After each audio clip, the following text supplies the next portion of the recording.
Welcome back to Late Night at the Movies, episode 34, Jaws.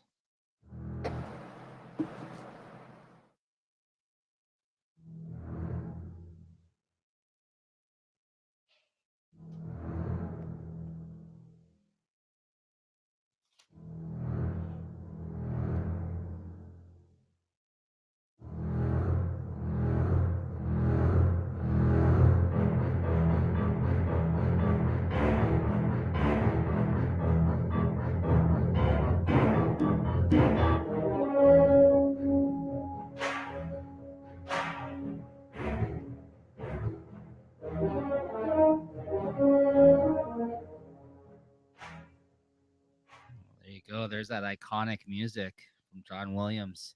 Iconic, right? I mean, that's got to be one of the most iconic parts about this film, Yeah, probably. right? Well, I mean, Everyone knows the Jaws theme. I mean, I've only feel like I've watched this movie twice, this being one of the times in my life. And I know this is a classic movie for a lot of people, but everyone knows the Jaws theme. Like, I don't even think you got to be a big fan of the film to have known that when you're younger, oh, right? yeah, no. Oh, yeah, I'm just saying it's. Oh, Jay's muted himself somehow. Not sure what's going on. Did I mute myself? I didn't mute myself. Am I muted? Not hearing Jay. Not sure what happened. I didn't touch nothing. Maybe it's just me. I didn't touch nothing. I'm still Anyways, going. yeah, I guess we're gonna have to continue on then. Not Well, sure what's going on. Jay's not I coming don't out know. of the volume here. You lost me, man. I'm pretty sure I'm here, guys. I know there's nobody in the chat right now. Otherwise, I So, would ask. yeah, I'm not sure what's going on in terms of technical issues right now, guys. That was a total shitty parade. We're just gonna continue on then without Oh, Jay. oh hold on. I have to Or gotta without go and come Nico. back. I don't know, man. Let me just see. We're off to a great start. He was there when we started the music. I don't know what happened. Let me see if I'm coming through here. There we go. Yeah, I'm coming through. All right. Let's see if he's back on the air. Can you hear me? No, What the fuck? not sure. Nothing's fucking different, man. Let me just look at the stream. Anybody can Go hear ahead, me. Jay. Talk. Can you hear me on the stream? No, you're coming out on the stream. I'm not hearing you on my end. So I guess I gotta go. I'll be back. You leave, come back. I'll do the little talking, man. Okay, guys, this is an interesting one for Jaws today. I don't know. I think we're both kind of I don't know.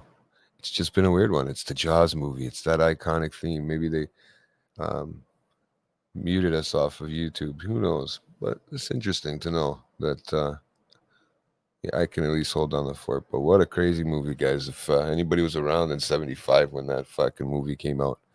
I think it was 75 if I'm not mistaken. It's on my IMBD over here, so I'll have to check that out. But yeah, it's kind of weird that I like to do the shows. Start with the show here, and I don't know how to start with the show. I'll just be talking with you guys out there who's in the chat joining me. I can see that somebody's in there, but I don't know who is in there. Say hi, everybody, because this is just JT on TV, like Jaws, your first appearance. But great movie. I can't wait to talk with it to Nico about it. So it should be interesting. But we'll have to hold up and wait and see what happens, everybody, because this is an interesting situation. Sometimes it's just a little glitch or a little technical difficulty, but once he resets or does what he has to do or whatever, it'll reboot. So we'll have to see. I'm not sure, but just at least if you get it, if you're in the chat there, and just give a thumbs up and let me know if you can hear me because I think I'm coming through pretty good. But I hope we could get my fellow host up here, Nico, from the Late Night Collectors community, guys, and also doing all the background stuff on Late Night Check. So that's the fun stuff. So guys, you got forward to this movie cast tonight. Can you Hey, hear me now? yeah, Can you that hear was me? weird start to the episode there. Yeah. Yeah. Uh, I was just about into the promos there. I didn't change anything. Must have been some sort of StreamYard glitch or something. It happens. I mean, program we use online. So Maybe it was the iconic music, bro. That shut us down. No, it was there, but yeah. but yeah, go ahead. Don't let me interrupt. Well, I was just getting into what's coming up this week on late night chat. Anyways, on this channel, guys. I mean, we got tonight. We're doing the Jaws, me and Nico. So I can't wait to get into this conversation with him about all the interesting stuff that happens in this movie. But interesting scenes, different things that go on, and our favorite quotes and favorite scenes. So, without further ado, dude, let's get into it. I mean, yeah, we got tomorrow on late night chat. We got Watching the Thrones, guys. If anybody's interested, you go back and watch that. Then we'll probably be doing a late night show this week on Sunday, but I'll have to let you guys know and keep you guys posted with that. So Yeah, this is make sure you follow busy us weekend. on Instagram because yeah, we got the probably late night chat on Sunday. Due to Leslie's schedule, it sounds like because you're doing the show with her. She's up next, right? And yeah, Mhm. you guys got killer content coming next week, as well as more Watching the Throne, and yeah, possibly some other stuff. So stay tuned. Can't wait, man. Can't wait. So yeah, so this movie, as I said at the start, I mean, obviously with that iconic music, I think that's definitely one of the big things that this film's known for, right? I think even before I really saw this movie, you're aware of the music. It's been parodied plenty of times in other things, been referenced and like this movie's been referenced a ton in like other films and TV and stuff like that. Like this is a very well referenced movie.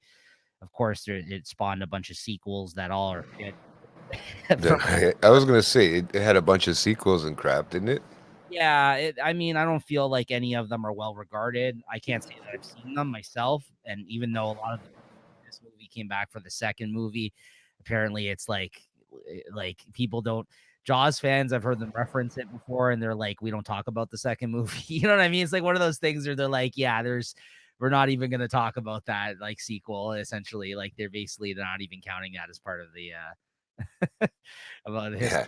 movie, right? So it's one of those things. Well, the less said about it, the better type deal, right? So from what I've heard, but again, I've never seen them, so I don't know. I mean, I'm sure the technology for the shark got better as it went on, hopefully, but we'll get into that here in a moment. But yeah, and this movie's iconic. I mean, I think it's one of those classic films that, first of all, it's a Spielberg film. He directed it when he was 26 years old. Just some fun facts I came across while kind of you know, looking this movie up, looking up certain things about it after I had watched it. Like he was 26 years old when he did this. This was the first film, believe it or not, that was filmed actually shot on the ocean. So like all those scenes, they're in the boat, like for real. Like it's not fake. They're not faking that shit. Like, you know what I mean? Like obviously it's not like you CGI and stuff in 1975, right? When this movie came out, but like that's pretty They cool. literally had. They literally said that on the IMDb page for on Prime where I had it on where I was able to watch it on. They actually said that the second part, like the second part of the movie, they showed where it started when they went out into the ocean there, the three of them. That rest of that was shot out there in the ocean. So it Yeah, was just like a crazy fucking. I mean, oh yeah, the first parts were in the ponds and stuff like that just before the opening, right? yeah, so they shot it in Martha's Vineyard, all that whole second part of the film, and honestly, I think that's where the movie's at its best is that second half. The first half is not that great, to be honest, in my opinion. Like it sets up some interesting aspects, which we'll get into as we kind of go through what happened in the film. But like I Mhm. think that second half, once all three of them were on the boat, Hooper, Quentin, like the cop there, like that's where it's I think the best the film like that second half of the movie is really really great and I think that's and like you said, like and for Spielberg, this was a big headache to film because not only was it again on the ocean and like that hadn't really ever been done at this point in time. You also had that you heard there was about three different Jaws like sharks that they made, okay, and a lot of them were mechanical, but mechanical back then for something that they were just starting to get into like that. It was made up of like wood and rubber and plastic and pneumatic hoses, and like those are the things that really like got the shark to move. And like it was so difficult, it was unreliable, the sharks, like and they made them huge too. They're like life size, like, and they're like saying they're 20-25 feet, like the size of the shark.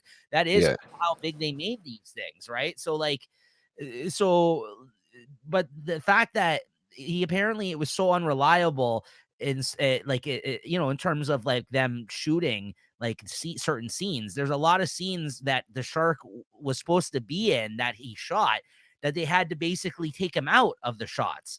So like they said that the interesting thing about that I had read online was that he was able to then shoot it in a way that built the suspense. Like it was kind of it worked out for them in that way. That's why they kind of had to.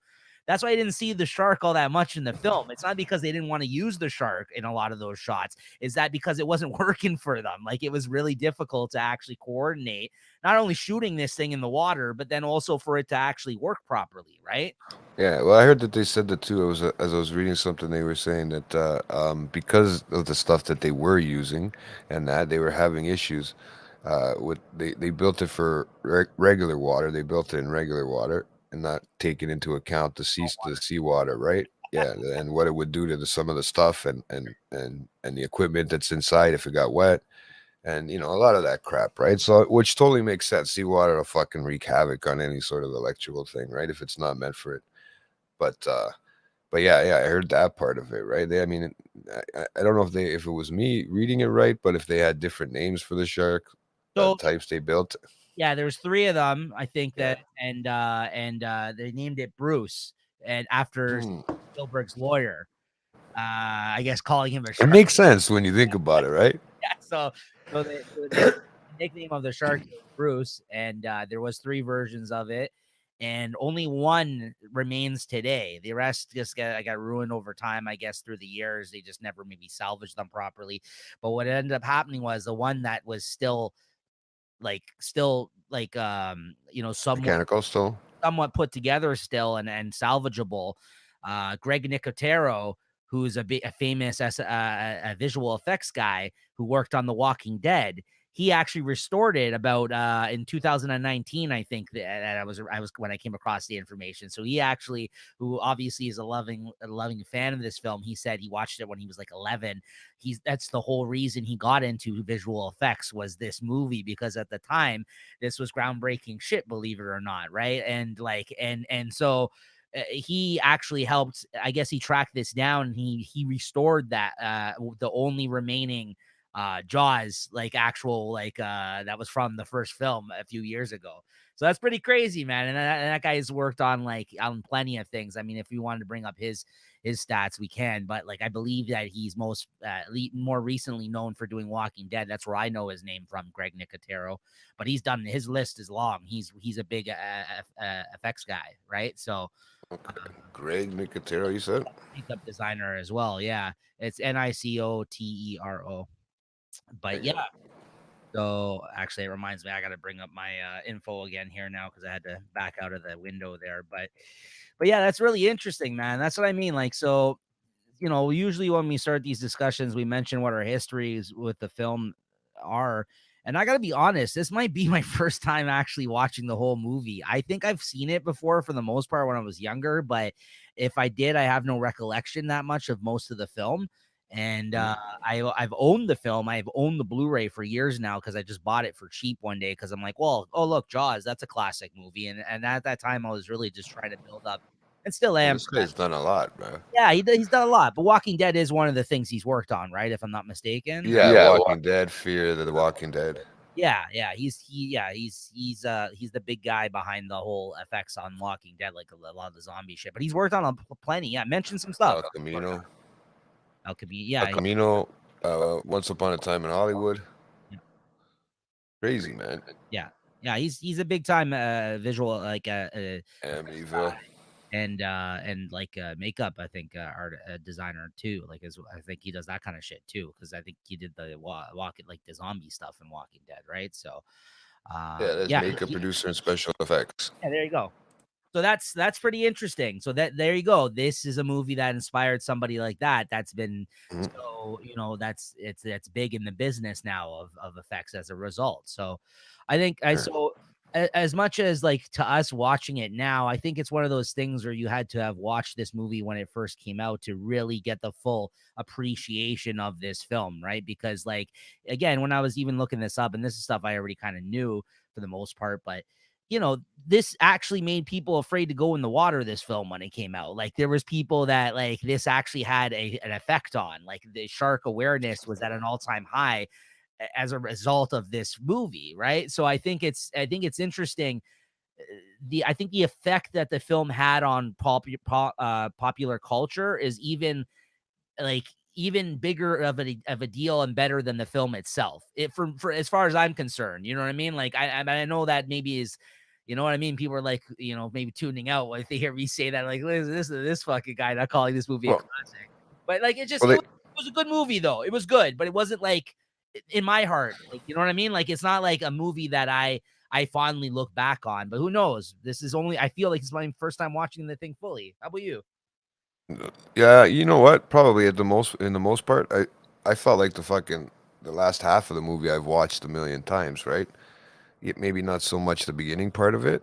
Yeah. So maybe that's what's the thing with me. But what they said about Maryland too. Sorry, Martha's Vineyard.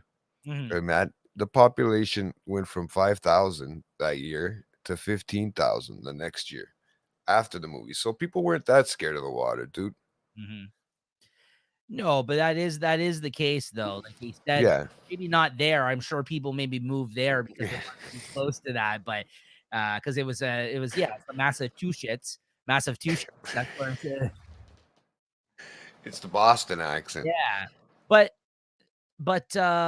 yeah, that all being said though, I think yeah, apparently like from things that I've read that it did have a major impact on the culture in that sense, right? Like I think people are definitely more aware and scared of shark attacks after watching this film. Like I said, the iconic music, and this is an early Spielberg film as well, so I think that kind of helped put him on the map as well. And but from all I understand, from what I've read or heard over the years of him making this film, it was a very frustrating movie for him to make, like because of all these reasons that we mentioned, the Mm, issues with the shark and the fucking water. Like this is something like and he wasn't even the first choice that they had for director for this film originally, and then but then the book was this is based on a book. It was so popular, they rushed to make this movie like right away. So like I think they scooped up Spielberg in the process. I don't know why they weren't like. I think he was always up for consideration. I don't know why if like he wasn't their first choice, because apparently like he was like a hot new director at this time, right? And but yeah, I think it's interesting because this is when you think of Steven Spielberg, this is definitely one of his, one of the films you think of. And then look what he did. He went on to do fucking Jurassic Park, where they really finally figured out that animatronic shit. Like that's so. yeah, yeah. If you look at his journey in terms of filmmaking, like he you could credit those films with really putting animatronics on the map. So like you look at this one, yeah, it's kind of hurting at times, and you see the shark just like slowly opening its mouth. But I'm like, what do you expect? Like, Bro, I mean, do we know how fast it really does open its mouth when it's chomping a body? Do we really, man? Like that was another thing too. This was like the first time you actually visually, I think, seen a shark like that, in that sort of form where it's attacking people in that sense in a movie. I don't know if it's ever been portrayed or even shown, besides maybe like footage of wild sharks in the sharks in the wild. You know what I mean? Other than that, or most of these guys are reading it from books and those anthropologists or those whatever you call it, the Stevens. That sorry, that oceanographer, tr- oceanographer. ocean. I refer, Yeah, yeah, yeah. that he was. So I I believe mean, that's what he was in this. Hooper was that's what his job was. yeah, I mean, those guys too. I mean, unless you were one of them to actually see it in the open ocean, right? I mean, you never really knew, right? And bro, I think this movie made everybody not really want to go in deep ocean waters, like wherever there's salt water like that, and swim out there, like where you can't see the bottom. I don't like going even into a lake that I can't see the bottom. Well, there you go. I think you just proved my point. But like I said, I think the impact on the culture that this film made is Ruined it all, man, for everybody. dare I say, even more powerful than the film itself in that sense, because I think the film is fine. I think it's a good movie. I enjoyed watching it this time around. Maybe if I were to watch it more, I'd have a larger appreciation for it. I don't think it was bad by any means. Who am I to say like that movie that's considered by so many people a classic isn't? But do I have like the reverence for it? Like, do I hold this film fondly like in my heart? You know what I mean? Like, no, just because I don't have the history with it though. And I think that if you watched this when you were really young or you watched it around the time it came out, but then there's other things I think from this era that I do really enjoy, like, Star Wars, for instance. You know what I mean? So like it just depends on it depends on the movie too, right? For me, I thought this was this second half of the film though was really good. It was really, really, really good. The second half of this movie, like that, once they're out on the boat and they're actually hunting the thing, it's great. I think it's just the shit leading up to that that's okay for me. Like it wasn't anything spectacular, right? So, but I think as for and Steven Spielberg, he's a great director. He's done lots of movies I've enjoyed, but I also don't think he's the most stylistic of directors, if you know what I mean. Like he doesn't like he's not like, for instance, other directors that I enjoy, like a Quentin Tarantino, let's say, like who's very, you know what I mean? Like you can watch a movie and tell that it's a Quentin Tarantino movie because of like a lot of the shit that he likes to do, or like, you know what I mean? Even the themes, right? Steven Spielberg is more of like a blockbuster film director. Like he can bounce around and do everything. That's what I mean. Like he's very like, it's harder to pin down, I think, a Steven Spielberg film other than it being very well shot. But he's one of these directors I've heard other great directors talk about and say like he just knows how to do everything. Like he just everything comes so easily to him, apparently. Like, you know what I mean? But like if you think of like, like the Spielberg things I think of a lot are just like stuff like the Goonies, because like there's an E.T., because there's all those 80s films that he did where like a bunch of kids like team up together to do some shit, or you know what I mean? Like that's the Steven Spielberg I think of when I think of Steven Spielberg. But Yeah.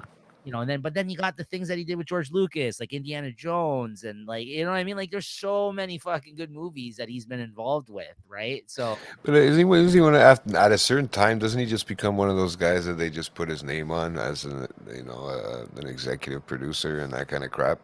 Just to put him on there. yes, absolutely. He produces a lot of things. Lends people money, maybe. Who knows, man? I mean, for If he years, believes in it. I just recently found out this past year, and I watched this fucking movie, and I would love to do it this Christmas when it comes time for it. Actually, maybe we'll do that movie when it comes time to it, and just come December on this show. I watch this movie every year. Gremlins, the first one. Hmm. He didn't direct that movie.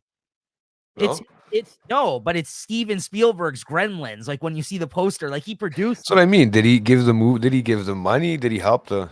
Produced it and he was involved creatively with it, but he wasn't the fucking person who directed the film, right? So like for years I always thought that because it is a Steven Spielberg film, because his name's on it, like you said, I thought he directed it. And I'm like, oh no, he didn't direct it, right? Like it's like then I think he's inspired other people who basically do the same type of shit, but don't have anywhere near the types of credits that Steven Spielberg has. Let's be clear. Somebody like J.J. Abrams, same fucking thing. That guy throws his name on everything, right? But he's a student of fucking Steven Spielberg. Like he brought him into, like, when he was young, he met Yeah. right? Like that's what he wants to emulate is Steven Spielberg. Like he is a Steven Spielberg guy, you know what I mean? So like if you watch his films, he definitely is trying to be Steven Spielberg in a lot of his shit, right? But he's also slapping his name on a lot of shit that never gets made, J.J. Abrams, right? And so, like, at least get some fucking classics under your belt before you start doing that, my friend. You know what I mean? Like, he's got some good films, don't get me wrong, but he's no Steven Spielberg. His some of his might be classics one day. It's still a little. Who knows, man? Still early, bro. Nah, I mean, come on, though. Like, I don't know. Steven Spielberg's hard to beat. Should we bring up his IMDb credits here? You want to? Go ahead, man. Let's mention some stuff because I want to give him his props because I never I Yeah. feel like I usually downplay him just because like I said, stylistically I don't think like he's a standout director for me, but like his contributions to film, like he was just in the Academy, he was just in the Emmys this year for that Fablemans movie. I haven't seen it, but that was apparently really good too. He's still doing But it. didn't they wasn't he get one of those awards for or no, he hadn't got one of those long standing. Yeah. Probably. I don't know. Let's see. We're looking. So this is all producing. See, there's a lot of producing credits, of course, involved in a lot of stuff. But we want to look for directors. Or he did the whole fucking movie, right? Is when he's directing. Let's take a look at directing here. But you know what? If he's sitting in a chair somewhere, even if he's an executive producer, you don't think it's him talking the whole time? No, of course he's involved. Yeah. So Yeah. yeah. So Jaws, fucking Close Encounters of the Third Kind, Raiders of the Lost Yeah. Ark, War of 1940. the Worlds, right? Yeah, E.T., Indiana Jones again, all the Indiana Jones and Temple of Doom, The Color Purple, The Last Crusade, Hook, Jurassic Park, Schindler's List, Lost World, Jurassic Park, Saving Private Ryan. Like the list goes on and on, which I forgot. This is actually our second Steven Spielberg film in that sense. I thought this may have been our first that we talked about on the channel, but we did Saving Private Ryan. The list goes on and on and on, man. Like, I wasn't a fan of it, but War of the Worlds, he did a new update of that. Which Terminal, one did he do? I know. your boy Tom What's Hanks, Catch Me If You Can, he was in that too. Like, and he's done lots of things, man. Lincoln, he did. yeah, those are the ones that he just directs. Yeah, these are all ones he's directed. There you go. I fucking said ET earlier. It's not even here. I guess he didn't direct that either. And here I am thinking, oh no, he did. Sorry. I was like, I I thought so. thought about that. I couldn't find it for a second. But yeah, no, that's crazy. Like, and so he's got 58 directing credits. 58 films this man has directed. So that, come on, like we're talking from even up till now, like all the way from 1959, he directed his first short. So like the man is impressive. He's still putting out really well directed movies. Like he's like Scorsese or something. You know what I mean? Like that's his contemporary essentially, right? So I think it's interesting to see. And I think he got it. Like I said, I had to give him his props at the start of this show in this sense because just because we don't have the hugest history with this film. Like I said, this is probably my first time watching it fully, which I know to a lot of people it's shameful because a lot of people love this film. They consider it a classic. You've seen it a ton, you said, when you were a kid, right? That's what I mean. But like I said, I don't think I seen it straight through in the sense. That's another one. A lot of these older films too. Now that I think about it, there's certain ones I might have seen all the way through, but the other ones I would see in pieces. Especially, I mean, this is still a 2 hour movie, right? So Sure. this one here, the first part can lose you if you're at a certain age, right? The second part could be a lot more interesting. I mean, but yeah, now this time I got to sit through it the whole time, right? And got to enjoy. I watched it a couple times this week, right? Just to make sure it stuck as opposed to just writing up. But I still ended up with 20 fucking pages. Of course. So yeah, so So we'll get into the movie here, or we'll put some of your notes to good use here, then, Jay. see if I can work out my scribbling. Starts with a good old party on the beach here at the start, and there's a drunk guy chasing a girl who strips naked and gets in the water, and There's some good quotes coming out in this one already. and this guy, Nico style quotes when he has a few. this guy falls down and falls asleep in the sand. He kind of knocks back in the sand. He kind of trips over himself there, falls back in the sand, doesn't quite make it to the water, even though this girl is trying to get him in there. And he kind of lays back and ends up falling asleep because he's drunk, I guess, in the sand. And, meanwhile, the girl, she's stripped naked in the water and starts getting tossed around and eventually eaten. And then you see the blood. This guy's just asleep on the beach, sleeping away, right? So, Well, that's another thing too. I read in that scene that machine was actually breaking ribs of hers, man, when she was doing that. Yeah, right. That shark that was holding on to her because it was holding on to her so tight that it was actually breaking ribs. So that scream was a lot more more true than you thought too, right? Right. So, but they had to dub kind of over it with a girl drowning, kind of in that sense, right? Because that was like, I found out too, to do some of the scenes in this movie, Nico, it was like torture to some of these actors, man. It was either to scare the shit out of them for real, like I mean, and then what they did to her was to make it sound like she was really drowning. They made her lay on her back and were pouring water into her mouth. Bro, like, come on, dude. Is that's gotta be some sort of a rights violation? No, Early waterboard. that's No, yeah, bro. That's like torture, but you know, that's interesting. I didn't know that. So that's interesting. But I do know that there was a lot of shots where like even Quint, the guy who like got killed by the shark there towards the end, like he had to actually sit there like with him, like the shark on him, you know what I mean? Like on the boat, like to make it look like it actually ate him in those scenes. They actually had to like shoot the scenes that way, right? So I've seen yeah, kind of stills pictures of him like in the shark and stuff like that, which is kind of cool when you think about it. But like you said, kind of dangerous too if the things aren't reliable, the actual insides of the thing aren't really working up to snuff as they yeah, they need them to, right? So yeah, that is kind of scary in that sense, right? I mean, and then I also heard that they were really going out of their way to like advertise the shark and stuff like that. Like they kind of wanted to keep it like more of a mysterious kind of thing, you know what I mean? Like even for the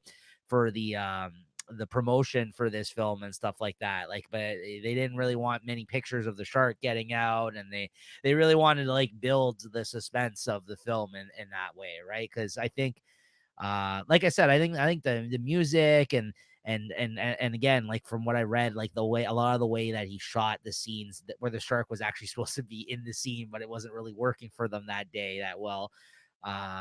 He kind of had to make a choice to do shit like that in order to build suspense without actually seeing the thing, right? So yeah, like yeah. I think that's very clever. I think that's really important. That's a really important fact about this movie that they really tried to use that to their advantage. They took a negative and tried to make it a positive in that sense, right? They're like, okay, well, we're not going to be able to see the shark half the fucking time, so let's let's shoot it in a way, where it looks like people are freaking out. They see something from the shark, you know what I mean? So like instead of like actually showing it up close and personal the whole time, which apparently they wanted to do more of, because like this is also coming out of a time where it's like big monster movies are big, at this time, right? So like it's 70s was crazy. yeah. So like I think something like of this nature, that's probably what they wanted. That's the hype they were trying to build around this film, right? And the whole thing of don't go in the water and everything else, right? So yeah, no, for sure. Yeah, they should have marketed it more like, yeah, we scared the shit out of our actors and actresses too. So, let's do it, you know? Well, there's a lot of drama on this set too. We'll get into it later, but like there were certain actors that were hammered while filming this movie at times. There's a lot of interest. This is the golden age of Hollywood or whatever, let's say. Like right, like it's a lot of the business is booming at this time, but it's a lot of Parties. going on. Yeah, exactly. So then we're introduced to the main cop of this film, Brody. Was Martin? Is that his what's his Chief, I just call him Chief Brody. Chief Brody, yeah. And his Let's see what family his who came here from New York where they're staying now. And it's a fictional place, the place that they actually are. What's this place called again? Amity or something like that? yeah, Amity. Yeah. It So means friendship, bro. does it? Apparently, that's what the mayor said. Sorry. I hear Amity, all I think of it is Amityville Horror, right? That's the only thing I think. Exactly. But yeah, a report ended up being made by the boyfriend, and basically, this cop, after that first scene where you see him leaving the house and you get to see him with his family and everything, he goes out to kind of check out what's happened here, and another cop of his is already on the scene, and he basically is horrified but what they had found, like I guess the leftover body of the woman who basically got eaten by the shark on the sand there. But they Mhm. also, again, even in this kind of shot, like they do something where they show the reaction of what they saw, and they don't fully really show you the body, I think, like the mangled up body from this shark attack, right? Like they do they tell you a lot with the way that the characters are acting or what little they chose to show you in this moment instead of just showing you flat out, you know what I mean, the whole thing, right? Yeah. So Yeah. again, building suspense, right? So I mean, they chose not to kind of go that route with it, right? But and even in the early scenes with the shark attacks, that's a lot of what you see is just the water get red, right, and get the body pulled under, right, and then you just see the blood. So and they don't play it up like this scene, like the interesting thing about these scenes at the start here, Jay, I think there's more about the politics of it all in this first half Oh, of it, for sure. right? Like I think if you're gonna grab onto anything that's interesting in the first half of the film prior to them actually hunting the shark, which I think is a much better part of the film, it's the politics of this town trying to cover up the fact that people are getting killed by sharks, like, and they're just like trying to act like it's not a big deal, but meanwhile there's like They need the money, man. I know, because it's a summer getaway spot. So like they know, like if they were to put this out into the public, it would ruin, like a summer a summer destination for a lot of people, like coming there to go to the beach, and even for the people that live in that town, right? So For sure. yeah, so I think that's really interesting, and I think that we've seen that done in other things, obviously, to this day, like making reference to that kind of shit, like trying to sweep stuff under the rug, of course, like governments and, like, you know what I mean. But this is in this case, it's just a small town and a mayor that's corrupt, that's trying to like sweep it all under the rug, right? So it's kind of Yeah. interesting in that sense. That's what keeps you in suspense that first fucking half of the movie, and that's the problem too. It's like it's not like you could run away to go see check the internet on the day. Is this what sharks what they look like? And, you couldn't do that. So it was great, man. It made everybody shit their pants. I mean, Oh, hearsay, yeah, yeah, yeah, you yeah. know what I mean? Because they don't know. I mean, you only you read the book, and then if you read the book, you're gonna see, oh fuck, that's the truth, and then it's not really the truth, right? When it really boils down to it, I don't think sharks do it great, especially great whites. Don't attack. We learn a lot on Shark Week to learn that they don't really attack like this.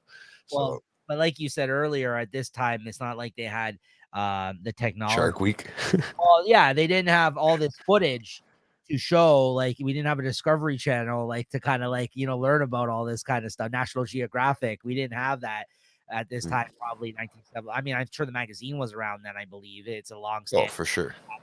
but it wasn't like to the point where like we had you click on Disney and there's like 10 documentaries on sharks. Every type of certain different type of shark you want to learn about, you can learn about now, right? Like, or whales, It's crazy. right? Yeah, exactly.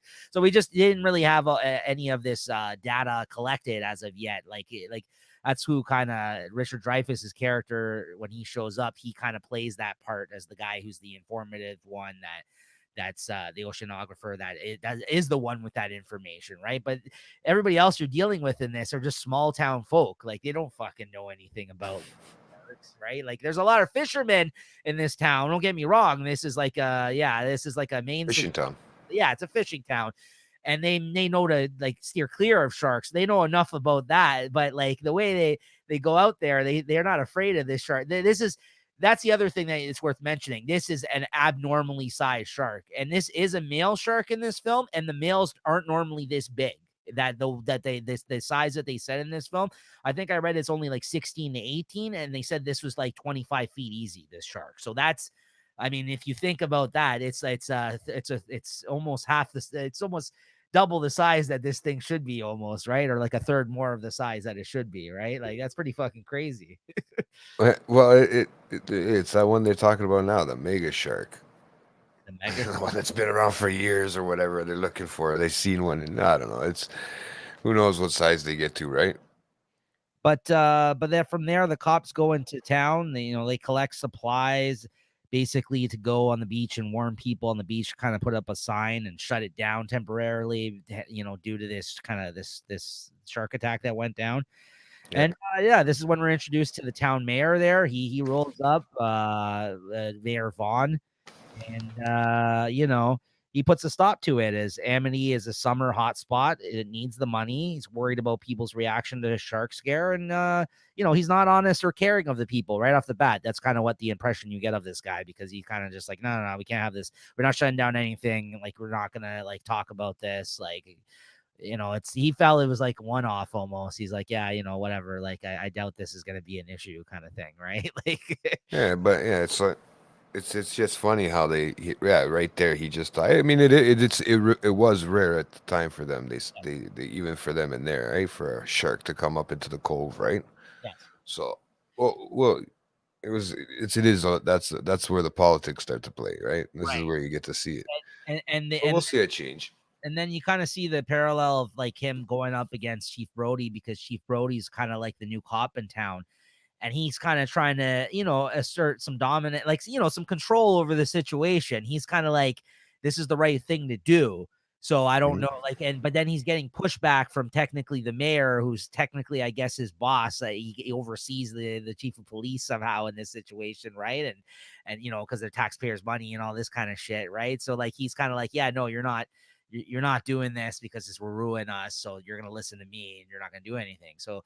So then, from there, like you start to see these scenes where the Chief Brody's constantly afraid for his family. Like, there's a scene where they're out on the beach, and the whole fucking time he has to now pay attention to what's happening with the kids in the water. Like, a nice day at the beach all of a sudden turns into a nightmare for this guy, because he knows that this had happened. And no one else really has been alerted to it at this point, right? So like he's trying to keep an eye out for this kind of stuff happening again, and he has to sit there and worry about his family in the meantime, right? Yeah. That's the shitty part I noticed after that, right? Like he's just every time he's at the beach, and he's not even like he doesn't even like to go in the water. So then we cut to the town hall meeting. People are upset about shutting down the beach. And this is kind of where we get alerted to the fact that there is a shark, and that they do want to, possibly take the shark down if they can without making a big stink. And this is when we get introduced to Quint. Fucking Quint with his nails across the chalkboard there. Dude, that was probably the most annoying part of the fucking movie, man. I'll be honest with you right now. What an introduction to this great character, though. Like, come on, Mr. Quint. Like, that is the best intro to like probably the best character in the film. Is the him in this moment, and the way he's just mumbling on, you want to get your shark or whatever, like, what I mean? Like the way it goes on, like he's I'll hunt him for you, $10,000 or whatever. The head, he's trying to talk about. What's the quote, Jay? I'm sure you have it down there. No, I said that. So he said you find him for what, 3,000, but you'll catch and kill him for 10, right? Yeah, and I have another one somewhere else, but he's basically saying he's going to save the town money as a result, because he knows if they are going to go and spend money on all this other kind of tactics and things to take down the shark and like it's going to be a waste of time. He says, like, just let me take down the shark. I got experiences with it and with shark. And 10 grand. And they're like, yeah, well, we'll let you know, Mr. We'll think about it. Yeah.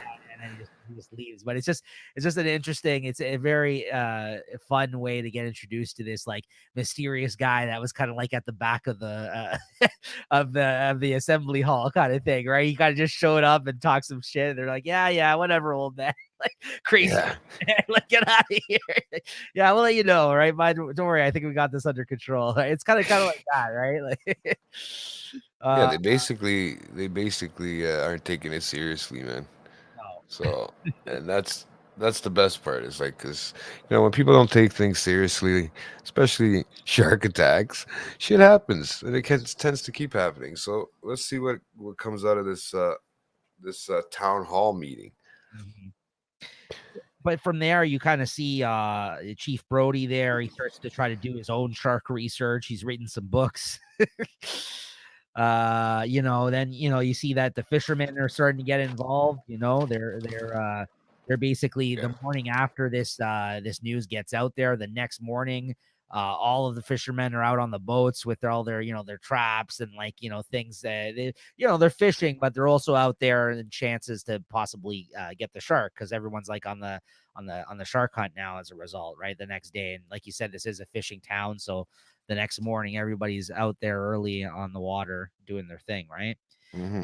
And this is kind of where we get to introduced to the oceanographer, played by Rich. Well, you see, when he was reading the book there, his fucking son, he was out there on the boat and he freaked out, just sitting on the boat on the dock, right? And he freaked the fuck out, man. Yeah, You know, he was all paranoid, yeah. right?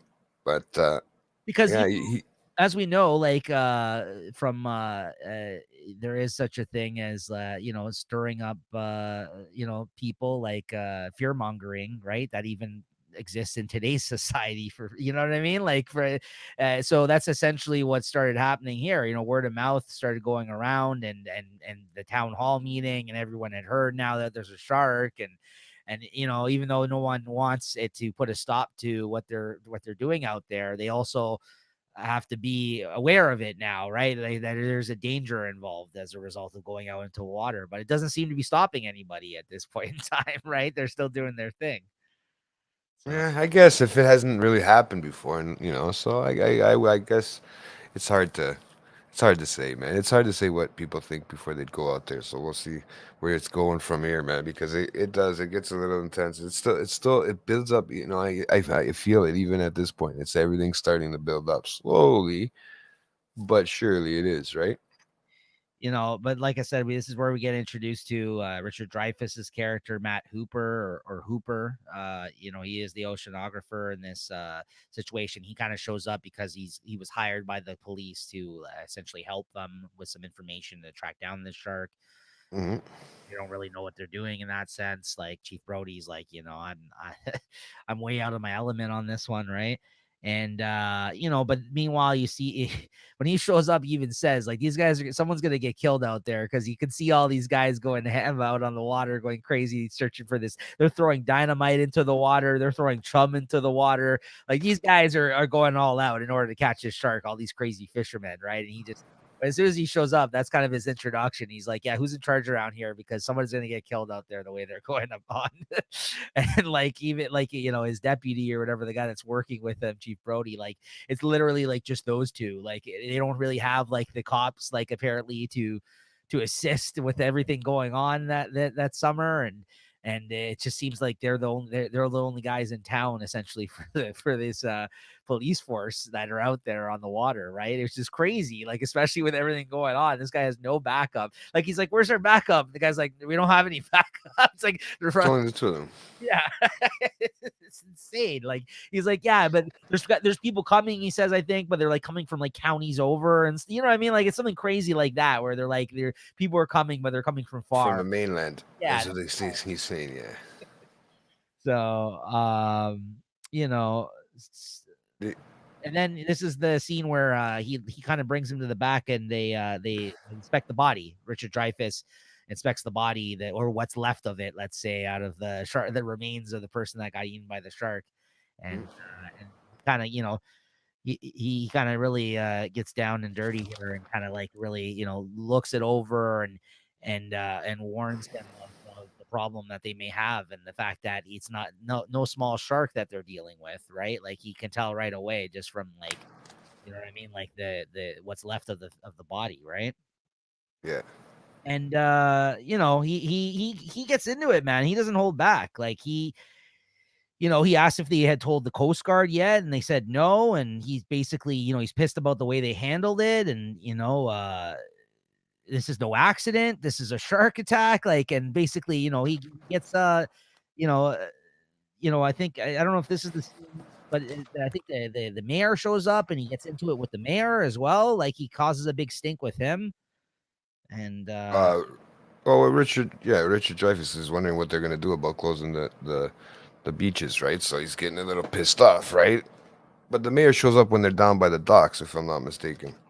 yeah, because they come back Right? with the shark. The fishermen do come back with the shark, Yeah, thinking, with a smaller, I mean, 10, 15 feet, sorry, maybe 10 feet if they're lucky. yeah, they thinking they caught it. They're all celebrating. They're taking pictures. Keith Brody's all happy, and then Richard Dreyfuss sees it. He's like, "This is a tiger shark." It's like, "This not the kind of shark that ate that person that you showed me." No. He's trying to be all quiet about it, but he's like, "This is a fucking tiger shark. This ain't your shark, man." And he's like, "That's just another shark that you guys got, right?" Meanwhile, everyone's like going crazy, and like the mayor, they're taking pictures, trying to like say, "Hey, don't worry, guys, we caught the shark." You know, they're trying to make it so this will go away. This whole fear of the shark and the news that's Taking pictures with it, yeah. You know, like it's the world's greatest catch that they've ever had. well, he says it's Don't get me wrong.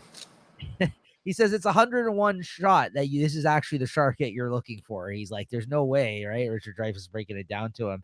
He's like, the bite radius is different, you know, with the victims, and you know, then he gets called out, basically. Oh, you know, he's like, he calls them out. He's like, oh, this is a fucking cheap ass autopsy that you guys are pulling here. Like he just, you know, he starts talking all scientific. Yeah, but he's the smart person in the room and in that crowd, right? So you got a lot of taller type guys like fishermen and like, you know what I mean? Like even the cop, like he came from New York, but like he's out of his element.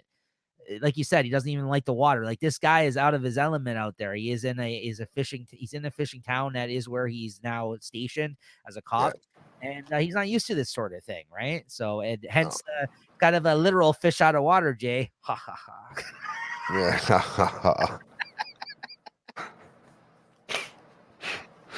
Oh my god. But yeah, then you got you got this now with the widow of the mother of the widow there, the guy who got killed there, slaps Martin in the face for allowing kids to swim in the water while her chief gets slapped, man. Yeah, and you know, she mentions after a woman had just died a week before, and you know, the grieving mother shows up, bro. It's not even like, you know, it's they're wearing all black still, man. They came up. What'd you do? I'd be dodging that. I know it would suck, but that was a situation you knew was coming. That was I mean, it was a great scene, but it was a bad moment for him. And like, even like when she walks off, the mayor is like, "Oh yeah, don't worry about it," you know. And he's like, "No, she's right." Like he's like, "I should have did something." Like, he knows that his hand was forced in this situation. He knows that he shouldn't be allowing this to go down, but he really has no choice in the matter because the mayor keeps pushing him not to act on this. And like, but yeah, he takes the slap, he apologizes, and then she kind of goes on her way, but he's just sitting there like disgraced, like, you know, in front of everybody. And this is in front of like all the fishermen, you know, Hooper, like the mayor, like she kind of just walks up and lays him one like in front of, you know, everybody, because this is right after this celebration of them catching this tiger shark, right? Thinking that the problem's over. But she's like, you knew there was a problem. Someone just got killed a week ago prior to this, and you knew there was an issue, and now you didn't close it down. Yeah, he gets blamed for it, not the thing. Yeah. Not the mayor or anything, right? The chief gets blamed. How does that work? Yeah, because I don't know. No, he's like, "I'm sorry." He's like, "She's wrong," and he's like, "No, she's not." And then that night you get you know, Matt Hooper there. Hooper, he comes to dinner, sees the chief. He invites himself, bro. Hey, get it right. Okay, right. He invites himself over to dinner. This is a good scene. I liked it. It's a good scene. Yeah, Richard Dreyfuss is really good at this movie, actually.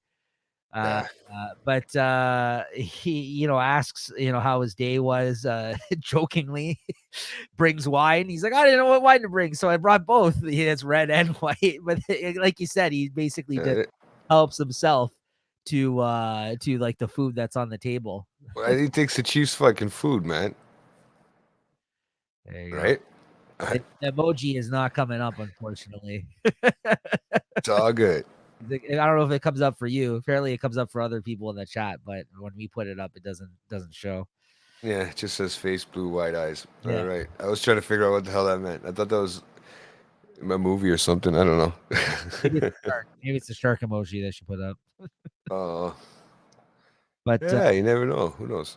You know, he says, "Yeah, is anyone eating this?" And he tells his wife basically how he got into this, how he became an oceanographer. He kind of describes that to her, and but he looks The best. I just want to say this because just the way he looked at the chief. Hey, how was your day? Or like he was got home from work. You know, a hard day's work. Yeah. No, I mentioned that. Yeah, Oh, that's a funny moment because like he yeah, knows how his day went because he was there with them, right? yeah, yeah. Yeah. And then He hasn't said anything to her, his wife, yet. no. Then basically after they eat, they have quite a few. They have some drinks, of course. They have all the wine that he brought, I guess. And they go back to where the shark is, and that they caught from this day. And because he tells them, he's like, listen, I'm gonna have to go look at that shark, right? So he cuts open the shark, and this guy with his nice clothes on and everything, he's just like knee deep in shark. This guy doesn't care. Like he's in the guts, like he's trying to inspect it. Like Richard Dreyfuss does not give a shit in this moment, right? I was kind of surprised at that. Like one moment he's sitting at dinner, and then the next he's just like knee deep up in the shark guts, right? So Yeah, yeah. He had no problem, bro. That's what he does, man. he loves it. That's what I mean. So he basically he doesn't find any human remains in the shark. He had mentioned if they were still human remains in the shark, then it would have been their shark, because he said Yeah. that they wouldn't have digested it that quick because it was only a day or whatever since the last shark attack, right? There's a fucking license plate in the shark's stomach, So There is a bunch of garbage in there. So then he just quickly sums up the fact that, like, he says to this guy, he's like, yeah, this ain't your shark. Like, I was right. So yeah, can eat a car, but not a human. Sorry. all that trash, bro. He's eating some trash. Good Uh, way to say that they pollute yeah, it's pollution, right? then these two drunks go out to look for it. They basically, like, he's like, yeah, listen, I got the police boat. Let's go looking for this thing. They go And they're out. drunk. Yeah, that's the best part. Let's just, I'm a chief. I got a boat. I'm drunk. Let's go on the water. Well, I think it's a combination of Hooper not enjoying the fact that they're not going about this the right way, and both of these guys are committed to finding this thing and putting a stop to it, right? Like the chief, of course, he's like, again, disappointed in himself in the way that he's kind of conducted this thing so far as a result of the mayor. And Mm. that's why I think they're just like, fuck it. Like, he's like, let's take the boat out. You'll come with me. We'll try to take care of this ourselves, right? So they go out. And yeah, they go looking for it, and Come then across them. they come across a wrecked speedboat, the wreckage with a fucking bite that's taken out of it in the water. Hooper, wants to go That and was a speedboat. yeah, I believe so. It was a speedboat. I don't know. I mean, they were older, so it doesn't look like the speedboats that I can see I today. believe, Like, you know what I mean? I believe it was, though. It just looked like a Oh, two. okay. It just looked like a two-seater to me. I don't think it Yeah, was. yeah. Okay, okay. I don't think it was a fishing boat. I think it was a speedboat, right? So if I'm not mistaken, but I might be. And basically, Hooper wants to go investigate, and Gets Chief his gear on. Brody there wants to tow it in, and that's when they come across a cheesy dead body basically floating in the water. Kind of an attempt at a jump scare, which wasn't that effective for me. Like, I can appreciate it, but like when he goes to like look through the wreckage and then you see like this dead body just floating there, bobbing around, I'm just like, okay, well, it was like kind of one of those jumping moments. It felt like for like maybe people that were watching it in the theaters, but for me, I'm just like, oh, okay, yeah. It's just like, it wasn't that effective for me. I was Well, like, it was, if anything, it was the music at the timing and the timing that does it, right? Like, how just they're the way going. with everything is. Yeah. Yeah. But But but that was his a cheesy attempt at a Walking Dead character. That was the other guy. What's his name? The makeup guy. yes. But what is interesting though, this is where you start to see that they're doing like the underwater filming though. Like Yeah. you actually like from you see like the camera angle from down in the water shooting up. This Yeah. is where they kind of start to explore that a little bit for the first time, I think, in the film, and then obviously that becomes more like it happens more and more as you kind of get into the second half of the film when they actually go searching for the shark, right? But that was kind of like, I think, the first instance of that in this, where they kind of again try to build the suspense that something is kind of creeping around in the water, that he's got to watch out where he is in the water, that something's going to pop up. And like you said, I think the jump scare there was the body as a result of that. It wasn't that they came across the shark, but they came across the wreckage from the shark attack, essentially, right? So Yeah. Well, I had the hull or whatever looked like it was torn apart, and yeah, the body just pops out. So and yeah, then Hooper and Brody there, Chief Brody there, tell the mayor about their findings. They mentioned that it's a great white shark, And Hooper gives him shit because again, he feels like he's not gonna do anything about this. And there you could see that The tooth, remember? vandalism on the sign to the town, like it says "Help Shark," and then like it shows like somebody getting eaten by the shark on the actual time. And the mayor again is just focused on that. He's pissed that like look what this is causing. Like look what's happening here. Like now there's vandalism on the sign, and if people were to come here and they see that, and now it's a whole thing. Like he's now that they caught that shark, he doesn't care that it's not the shark. He just wants this to like the press to stop covering this thing, right? So again, he's pushing back on this whole thing. Well, the weekend, the 4th of July weekend is coming, man. It's getting closer and closer, right?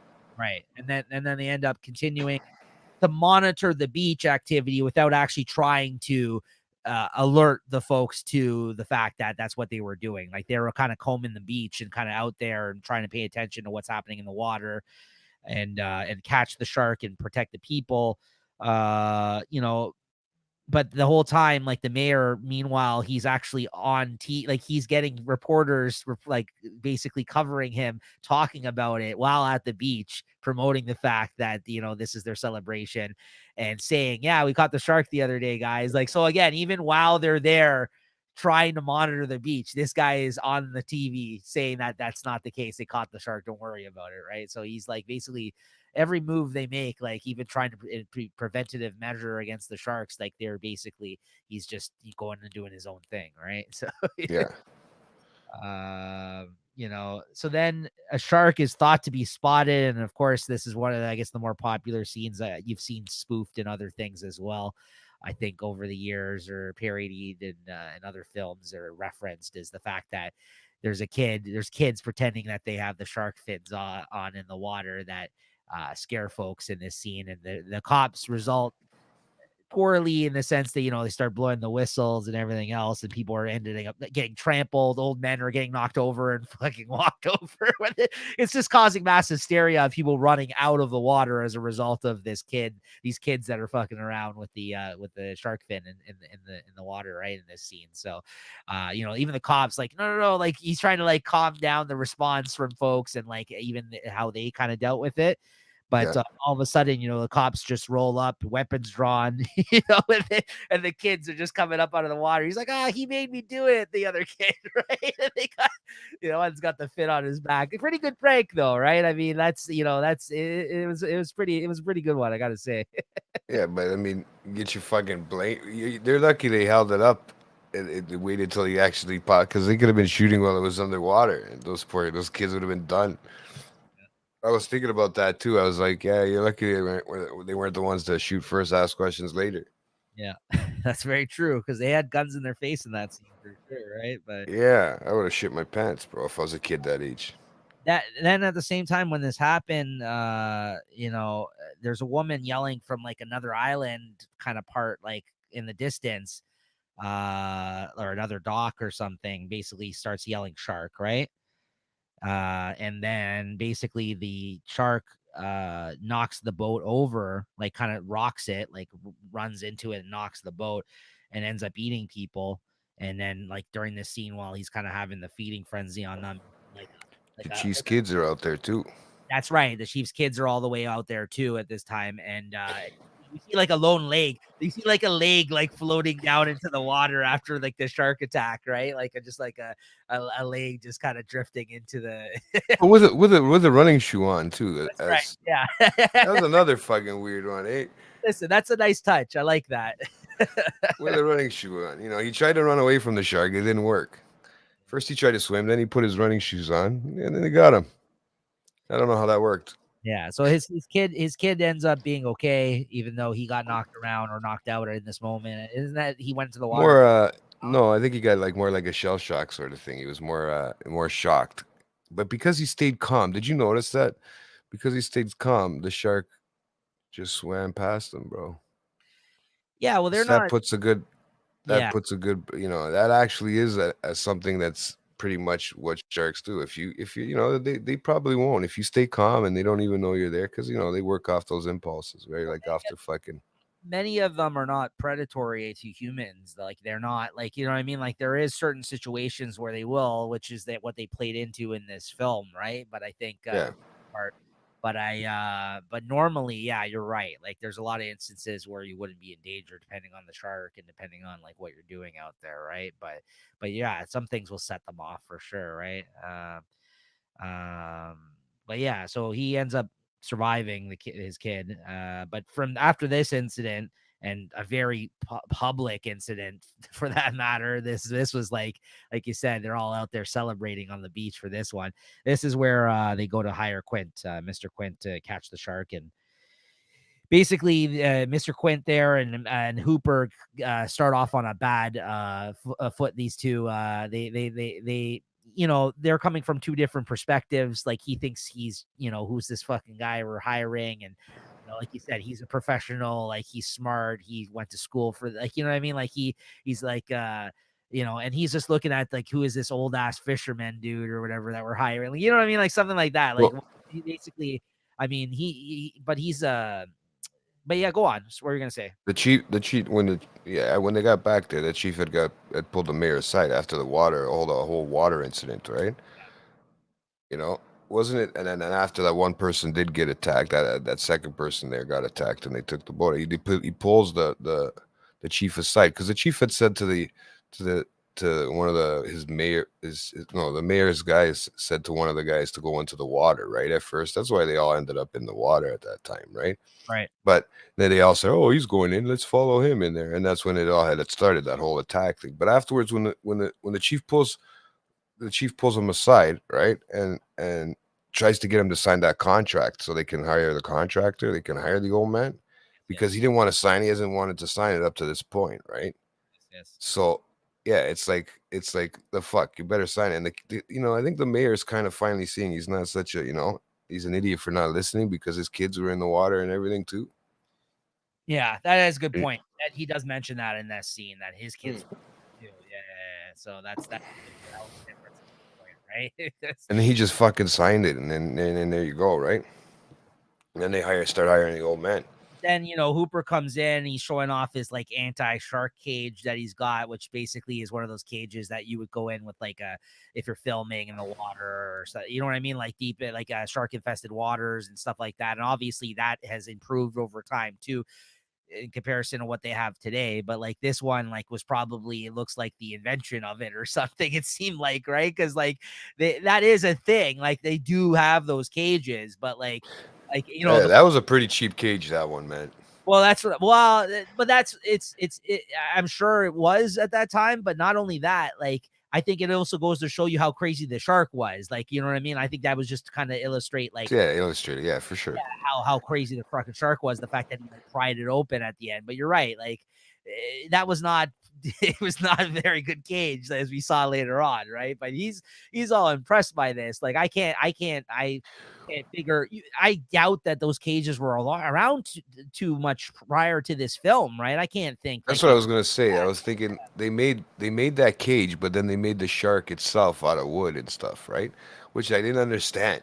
I was having a hard time figuring that out, right? Because you just said that they made a lot of these things out of wood and weird parts, but they actually had that cage, which looked like it was, made pretty, you know, perfect. aluminum or something. It seemed like. Yeah, I mean, you didn't realize they can bend aluminum in 75. I don't know, man, or steel. Like, I don't know, man. It was a weird, maybe.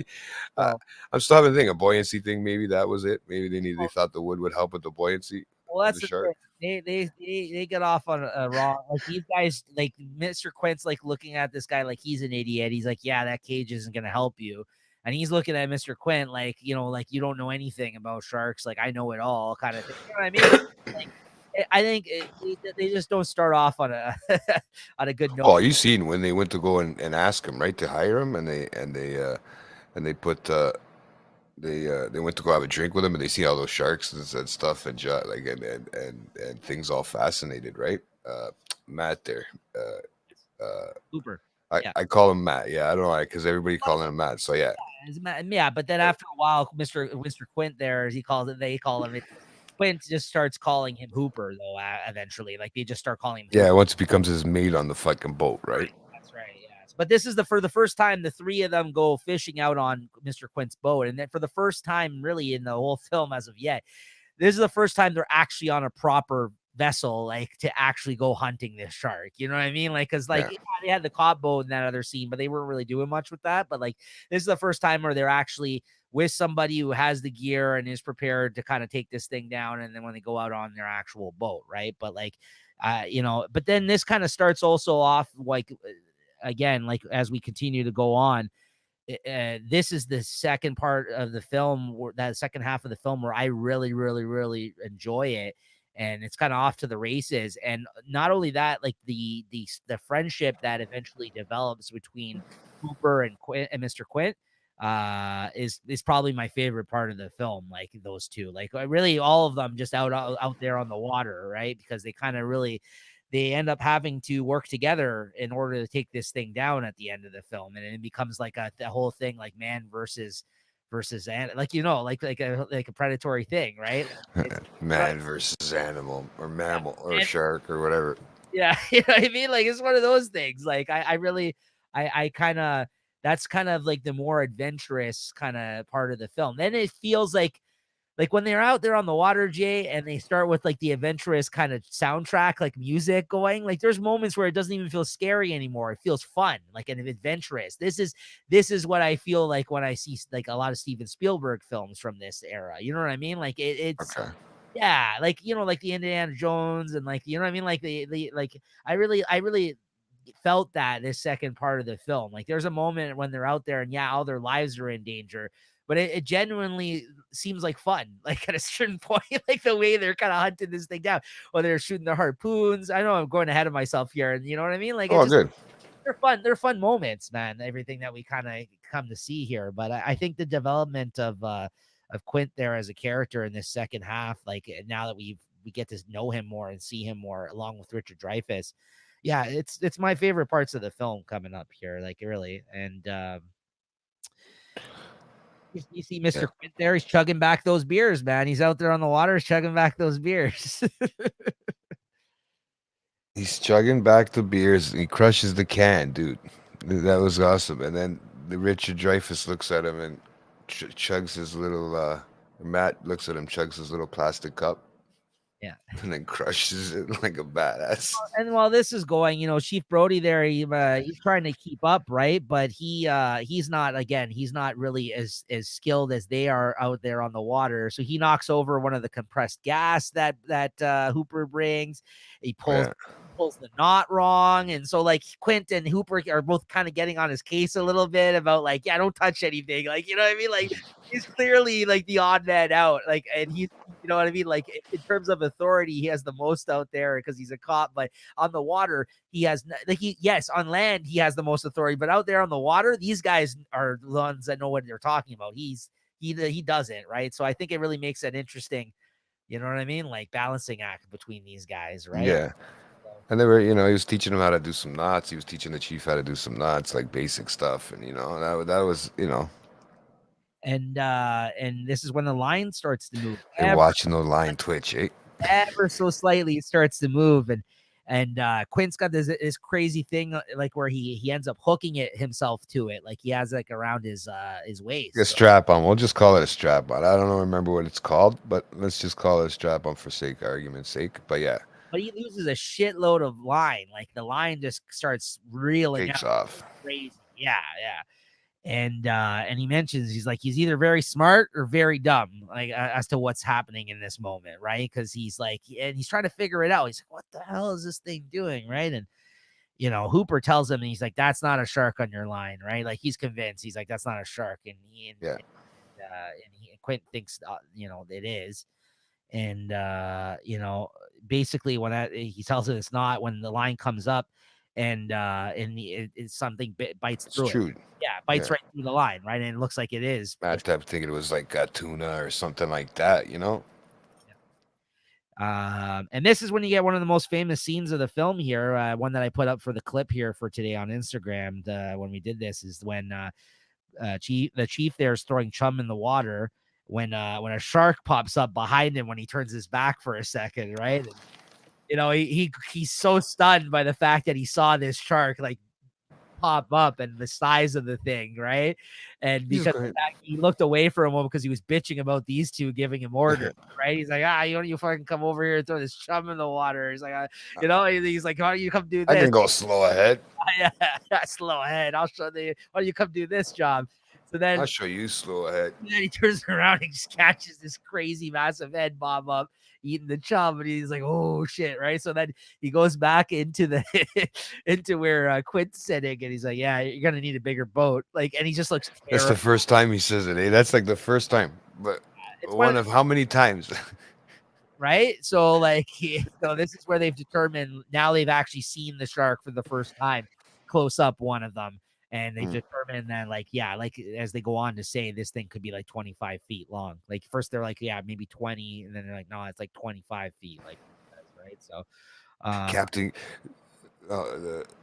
you see when the captain gets the call on the radio and it's Matt's wife. Oh yeah, I'll be home for dinner, and then they realize that I don't think they're gonna be home for dinner now. So then this is when the shark starts to circle the boat. Mr. Quint grabs the spear gun, tells Hooper to tie up the other end, and he grabs his basically his device instead, which is basically a tracker, and he basically attaches it to it, and he ends up rushing off with the spear. Like after they spear gun it, he ends up like they're basically using it as barrels to track the actual shark. It's actually really like it's also like, what do they call those, bobbers? Like just if you have a regular fish, right? yeah, but that's You what I know? mean, using the big barrels to actually be able to spot it when it's out in the water, right? So he actually spears the thing, so it actually attaches itself to it, but in a way, it's also using Or it. they can see when it pops up. Yeah, that too. Like if it goes underwater, they can actually keep an eye on where it actually is in a sense. Right? So it's really clever what they are doing Well, here. it actually too. I was reading there too, because once they do that, right? The fish can't stay under for too long. Right. Right? The fish can't stay under. I mean, it's got to come up for air eventually, right? But I mean, when you got air canisters like that, like the barrels that they had, that's gonna pull them up, right? That's gonna keep them from, even when they bring them under, it's supposed to bring them back up in a sense, right? When they try to stay there and float.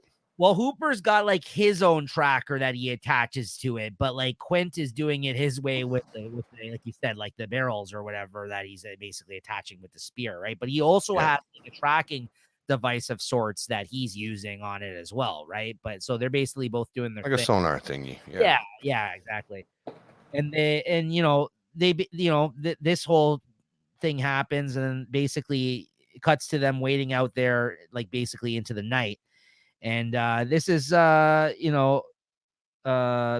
Hooper and Mr. Quint they get drunk, and they start to get to know one another, and they become fast friends. These two, they basically They're showing off their scars, war wounds. Yeah, they are all both showing off their scars to one another and telling each other how they got them.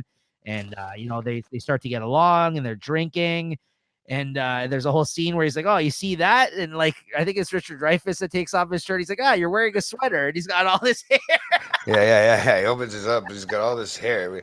He goes right there, the scar right there.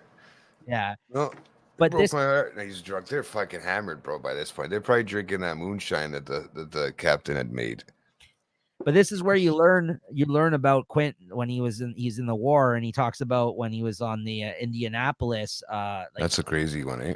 Yeah, and he tells this like harrowing kind of story about his experience out there, and basically, when the submarine sank and in like Hiroshima, like with the Japanese and shit like that, like and he basically then got attacked by sharks as a part of this experience. So he kind of tells them this scary story like about his experience with sharks, like in that moment. And then at the end of that, they're kind of like chilled to the bone, like kind of like it's kind of like a crazy ass story that he just drops on them, right? But that was a feeding frenzy. The way he made it sound like those sharks, they were having feeding frenzies. But then you understand why he is the way he is with all this shit, right? Like he kind of sees them as an enemy now ever since that encounter, right? So he's kind of like gung ho with taking down the shark in that sense, and he actually does have experience in a sense that he survived an experience like that, right? So like, I don't think they really knew the extent of that till this moment, and then that's where I think like these two over some drinks actually have a respect for one another by the end of this. Like all of them do. And they all are really like, wow, this guy's like the real deal. Right. And this is the scene that when I was coming across some facts of the film, Jay, that he actually was drunk for the first time that they filmed this scene. The actor that was playing Quint, what's his name, Robert Shaw. He was hammered apparently the first time he did this scene, and he didn't like the way that the scene came out. So the next day on the set, first thing, he redid the scene, and he actually revised a lot of the lines during this speech. He actually he actually added a lot to what was written for this scene. For this speech, he like ad-libbed a bunch of shit, or kind of like, and he came sober, Jay. He came and redid the scene. He asked Spielberg if he can reshoot it because he wasn't really happy with how it came out, and it really kind of made the film like this. It's kind of weird, eh? Because right? you would think the drunken sailor part would make more sense, like if you didn't have to act it. But I guess you say stupid things when you're actually drunk. I think he was doing a little bit of method acting in that moment, being drunk in this scene, and but the scene didn't work. No. So then the scene that they went with, the scene that we see in the film, is actually him doing it sober the next day after doing this scene originally and not liking how it went. And basically then took another stab at it, and he came the next day with all these like I said, he did some revisions on the spot apparently to the speech and added some more stuff to it. And this classic kind of speech moment in this film is a result of him, doing it again, like a second take on this one. Thank God, because I think it came out really great. But like, it's kind of, I would like to, I wonder if that footage is out there of him really hammered doing this the day before. But probably if you have the Blu-ray. Right. Maybe. I do. I never checked out the deleted scenes on there if there was any. I didn't check it out. So maybe that is out there because it was shot and they were apparently going to move forward with it. So it couldn't be that bad, but maybe he just wasn't a fan of it. I don't know. But again, that was one of the stories that came out of filming this movie. Was this he was one of the famous actors that had gotten drunk. If you look on the internet too, there's all these stories. Like there's even articles some clickbaity type shit you can click on where it's like 10 famous actors that were drunk in scenes or something like that. And this has always been one that I've heard of, but I read into it a little bit more in preparation for the conversation here today, and I didn't know all that other stuff, like how is it treated to the scene and everything else, right? So that's pretty cool.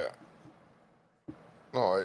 No, a quick thing too. I was trying to. I didn't know if I think that's the proper date too. That whole thing happened when he wasn't joking about that USS Indianapolis thing. That was the real. Yeah. That was the real deal, right? 40s, I think it was when that. Yeah, 1,100 people. Yeah, 1,100 people, man. Not for anything, but 1,100 people went out on that submarine that he was talking about, and only 316 came back. That's pretty fucked up, bro. Yeah. When you think about it, and you're one of those 316 out of 1,100, and he fucking had to deal with sharks, like I mean, like amongst everything else. That was what was. I mean, that's how they kind of tied it into this film. Yeah, that kind of blew. Yeah. Because he makes a crack at the tattoo, and that's what's going to be in one of my quotes. But yeah, the crack that he makes, yeah, man. And then I had, I just double checked it because they added a date there too, right? So I thought, you know what, let me double check it, and it's the fucking truth, man. Mm-hmm. Yeah, no, pretty crazy. They delivered the bomb, bro. But yeah, this is kind of when they start singing together, drunk. They're all they're brothers now, essentially, right? And then the shark starts to ram into the boat during the scene, which is pretty crazy. He ends up breaking the wooden hull of the boat while doing this, causing water to flood in, and Mr. Quint starts shooting at it wildly while on the boat because he's just oh fuck, this thing's ramming into the boat, which is crazy. Like, it's insane. Like, this would never that would never happen, where the thing, I think, was like literally ramming into it like that, like breaking the boat. But again, it makes for a pretty crazy suspenseful moment. This is kind of where they dial it up a bit, right? And if this was now, you would get CGI sharks ramming into it and you would see all that. But obviously they were kind of just making it so these things mind fucking you, really. Right? So what? They're really just mind fucking you. At this point, they're just really mind fucking you. So then the chief there goes to call the Coast Guard when the shark returns, and Quint smashes it with a bat and wants it for himself. The actual what do you call it? The not radar. What the hell is it? The box Oh, the radio. radio. Thank you. But so like he at this point he's like obsessed kind of over this shark as well. So as he's trying to call out, this guy just comes and smashes the radio with a bat like a crazy person, Mr. Quinn. And basically, you could tell he wants it all for himself, the kind of the glory in taking this thing down at this point. So then he grabs the spear and gun and he spears it again, right? And this is kind of where we kind of transition into like the adventurous music playing more in the background now at this scene. This is kind of where like I was telling you, this is kind of where I dug the part where it's not as crazy, like it's not like that kind of shit, but there's like a little bit more upbeat kind of like adventurous type of music and hope going here, like kind of the pursuit, like the chase is on now for him against the shark, right? In these moments, I felt so. Well, wouldn't that scare the shit out of you if to be honest, if you heard that pounding in the on the boat, right? And then all of a sudden it hit it hard enough Yeah. that it caused the water to start coming in, like it cracked the side of the fucking hull. Like I would shit my pants at that point, man. Even if I was on, on set. But apparently, that part of the set was all in the middle of the ocean, man. Yeah. So Yeah, I mean, not only that, man, I would just be scared, period, because I don't like being out on the water anyways. Like me personally, I'm not good out on the water. Like I don't like being out in the middle of the water. If I have really, any phobia, it's that. Yeah, I mean, I'll do it, but like, if there is certain circumstances that are not looking favorable, like while I'm out on the water, I will well, scare. it's different. Let's say it's different in a lake, let's say, as opposed to maybe an open ocean. Yeah, I've been in situations where I've been on little boats out in the middle of the water, and I don't Wait, love that. I don't love being out in the oh, middle. I tried to do that deep sea fishing one time, man, and in the ocean, and no, it's not fun. I don't like it. I'm not a big fan because I get seasick, bro. No, I mean if I had anything where I one time one time Gets here.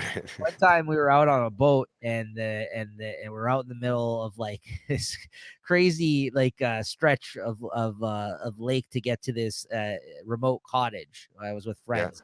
We were in some crazy remote cottage and we're out in the middle of like huge body of water and the engine like the actual like pull engine on the boat, it was taking a while to start up. Like we were like almost out of gas and stuff when we were out there. And I had a panic attack. Like I had a panic, like a straight up panic attack. Like when I was out there, like I was Did frozen. you go with anybody I know? Yes, yeah, Peter was there.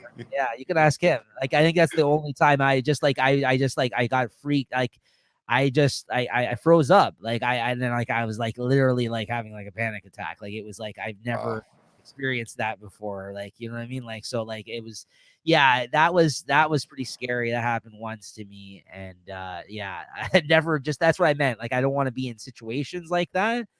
Luckily we got it started and we kept going, but even like the thought of being out there at that moment, like stuck out there possibly as a result, like just really freaked me out. It was like on a little tin ass boat that we're on, like you know what I mean? Like so like things like that, like that's what I mean, like it's not crippling to the point where like some people can't fly and stuff like that, you know what I mean? Like it's not like that. Like I'll get out on a boat, I don't care, but like if I start to think about it, or if I get put in a situation that's less than ideal while I'm out on a boat or out in the middle of the water for whatever reason, yeah, I don't like it. Like I'll go, I'll ride a sea-doo, I'll go out there, I'll do things, but it's like I don't. There is in the back of my mind like the fear of time at times for that kind of stuff. That's Well, I just need a bigger ship. I think a bigger boat. I've only yeah. been on a smaller boat, right? Maybe if it was bigger, wouldn't be so bad. We wouldn't be afraid of falling in and over.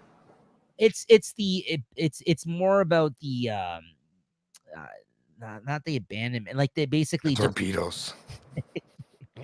no, just being like out there, like stuck out Yeah. there. That's kind of the fear. More not just about the water itself and all that, right? But anyways, Yeah. But yeah, this is when he smashes that radio. They get the adventurous music playing. The Chief's shooting at it with a pistol. You got 2 barrels attached to the shark now. They basically continue to spear him with the rope attached. This is when the Chief gets hit by her barrel in the face as it goes flying off the boat as it kind of takes it at one point, which lashes his face pretty bad. And then the rope strangles Hopper's leg. Like there's a moment again where he's just whipping Caught, yeah. away, and he's on like the edge of the boat, and he turns around, and then the rope kind of he gets tangled in it, and it starts like suffocating like his legs, like getting really tight around them, which is that can take your leg clean off if the shark kept fucking going out there like that, and right, like he was losing circulation in his legs at that point, so that would have been right. And, yeah. So yeah, things are getting dicey here, right? And water continues to flood the boat. Over this scene, you see the boat start to sink slightly, like during this whole like scene, like as the scene kind of goes on. By the end, like the boat's kind of halfway submerged into the water. Quint, goes to grab his machete and cuts the rope as they're all kind of going flying at this point, and Hopper's kind of stuck. You did a JT there. Yeah. I just noticed that it's Hopper, just like Stranger Things too. Is Hopper? Yeah, that's why I wasn't 100% sure. That's why I kept writing down Matt. And yeah, and because of everything going on in the water and the struggle with the shark, it blows the engine on the boat, and basically they're floating out on the water, half sunk. Too much power, yeah, half sunk. They got to grab the life jacket, and they can't even call the Coast Guard now. They can't even fucking call the Coast Guard now. They are stranded in the middle of the water now. Like this moment, I would be shitting my pants. I mean, this is crazy. This is I think we'd all be shitting our pants, dude. I don't think it would be just you. I think I would too. I'm aware, but I'm just saying, even before any of this shit went down, I'd be shitting my pants just because, like you said, the shark situation. Yeah, you're right. It's not the same. But I mean, I'm scared of anything bigger than a fucking largemouth bass fucking biting my toe or something in the water. I think that happened to me when I was a kid, and I've never liked to put my legs dangling in the water down far enough where I can't see the bottom, man. Not a shark this big, goddamn it. And this is when Mr. Quint has to go against his better judgment because he's all out of options at this point, and he asks Hopper what he can do with the nitrate, and he asks him, "Listen, can we inject it into the shark?" And this is where they end up lowering the anti-shark cage, because his idea is to basically spear the nitrate into the shark itself, while Hopper is submerged in the water with this cage, hopefully helping him out, right? So yeah, they're trying to get the shark's attention because now he's taken off and he's pulled the boy. He's pulled those fucking. He's pulling now. He's got all the barrels, all 3 barrels on him. Yeah, this is crazy. Like this is the best parts of the film at these moments. Like did really get me going. And best part is you're not even seeing a shark. You're seeing 3 barrels flying through the water, man. That's the best. They make it work though. That's what I mean. They do build the suspense well. And like I said, these are scenes where I think that there was moments where he wanted to have the shark in them, but it wasn't cooperating, the shark, that machinery that they had, right? So but yeah, this is when the Jaws music starts up. And he's submerged in the water. Richard Dreyfuss, Hopper there, and he's in the cage, and that's the shark that starts up, and he uncorks the spear, and the asshole drops it. The shark blocks the cage, and he ends up dropping the damn thing, drops the spear, right? But he ends up still having the nitrate piece, I guess. I guess he still has, even though he drops the spear itself, right? Because he gets a hold of it afterwards, right? Like at some point. Well, isn't it because the shark ended up tearing up the cage? Yeah, maybe that's why, and he got a hold. Yeah, and he got off, and he went to go hide. It looked like, to be honest with you, I see him going to hide, and the shark's still there. But this is when the pulley that they had lowered him into the water on, it ends up breaking because it keeps getting rocked so much by the shark. Like he keeps ramming into the cage. That ends up breaking. But luckily, by this point in time, Hopper already went out the other end, because this thing was ramming it. It created like a bulge in the actual cage itself, and he was going to go right in there and eat him. But Hopper, luckily, while this was all going down, it was distracted by the cage. He went out the other side of it, and he goes and like burrows himself deep into I don't know, something in the ocean that's like a little like a like an alcove or something in the water. Yeah, like the algae or whatever the hell that stuff is, a coral reef stuff. So he's able to like hide himself. And again, it's good that he knows kind of like how to like, I guess, Swim? well, swim, and also like probably knows where to hide like from a shark if you're in the water, right? Like I guess he knows like maybe places that fish and stuff would be able to hide from those predators and stuff like that. I don't know, but he ends anyways. He goes down there, and that's kind of where he is after this scene, right? I mean, like he attempts to kind of come back up afterwards, but for now he's just kind of hiding, right? But now I get one of the craziest scenes, man, right now. Yeah, the shark goes up on the submerged boat because the boat is halfway submerged into the water at this point, as we know. This is the pretty crazy part now. Okay, like this is right. They're in open water, and it's like it looks like half a boat here at this point, man. Now, so the boat literally, the shark literally just flops onto the boat, guys, because it's already in the water, so it just kind of like glides onto the boat. Yeah, it was weird. And this is the crazy part, though, because of that, fucking Quint like slips and falls from one side of the boat right into the shark's mouth. Poor guy, man. Oh, I was really rooting for him. I mean, someone had to die in this situation. I'm surprised it wasn't Hopper, just because Quint was such a badass. But I guess in that sense, he was like more gung ho and going crazy in this moment, and maybe that's why it happened. But the stupid drunk fell, like he slipped or something, and like went right into his open mouth while he's like on the boat.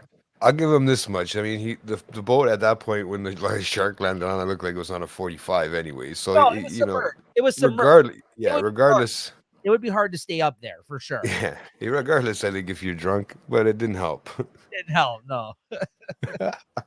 But this is really cool though, because he ends up sliding into his mouth and getting killed, obviously. But the cool thing is the chief though throws a compressed gas cylinder into the shark's mouth while this is going down, and it's kind of just like in its back teeth, like the cylinder kind of falls into the back of his mouth, lodged in there. Yeah. It kind of gets caught in between some of his teeth or something, right? It's like you couldn't bite it, which is I thought, which was the funny part, because this thing has been biting everything from fucking boats to but it can't bite a tank. I thought, or pierce it, something like that, right? Like I think it's probably right. Like it's got to be something like that, steel or. You're right, but still, I mean the pressure. Now that we know what pressure is, I mean, unless it got stuck back to where the teeth aren't available, I don't know. The money shot, guys, right here. This is the best part of the film. Like he goes on top of the ship as it's sinking, like right on the top of the ship that's still kind of outside of the water, right? On the what do you call it? What do you call that part of the ship? I don't know, the fucking long pole. I was trying to figure out what the hell it's called, man. The long pole, bro, that holds the fucking, if you need to use a sail. I don't know what the hell it's called, man. My brother took fucking boating lessons. Maybe he knows what it's called, but I don't know what it's called, man. I have no idea. But it's the one it's where the bird's fucking nest is. Isn't the mast, or is that the I don't know. One that flaps open? Mast of a boat. Let's take a look. Hold on. Yeah, that's yeah. That's when it's hold on, I'm looking at a thing, anatomy of a boat. Yeah, the mast. Anatomy of the boat. Yeah, it is the mast. Okay, I was right. Yeah, so he's up on the mast of the boat there at the top, at the tippy top of the boat that they only well, it's in the water, not tippy top anymore. Well, it's angled, yeah, but it's still the only thing coming up out of the water because the whole boat's basically sinking at this point, right? So this is all for poor captain's gone. The fucking poor sheriff's by himself, man. What does he do? He can't swim, bro. What a setup for a scene, though. This is the last ditch effort of the film. Meanwhile, he's got the cylinder in his mouth, and you could see where this is going. Even me, I was like, oh yeah, he's gonna shoot that bad boy. And he gets on top of that mast, bro. He hits the shark with a spear on his head, and as it's sinking, he's got the gun. He's shooting at the tank in the shark's mouth, and he blows it up to smithereens, bro. Shark all over the place. What a scene, man! What an end to, like. Honestly, they had no other options. Like, basically, Hopper, they think he's dead. He's hiding somewhere in the water. Quint just got eaten. And this guy, in a last ditch effort, bro, climbs the fucking mast of the boat and like shoots it like from like at an angle, like you said, as the boat's sinking. That's crazy. Like, that's a killer last scene for an action film, right? Like that's He was like, shoot. He's trying to get the fucking thing to shoot, man. Oh, and then what? Hopper emerges from the water, and they start their way back to shore, and in classic like 70 80 movie style, Jay, it just ends. Like, the movie just ends there. Like, it's just like, all of a sudden the movie just ends suddenly. They're like, oh yeah, we're going back to shore.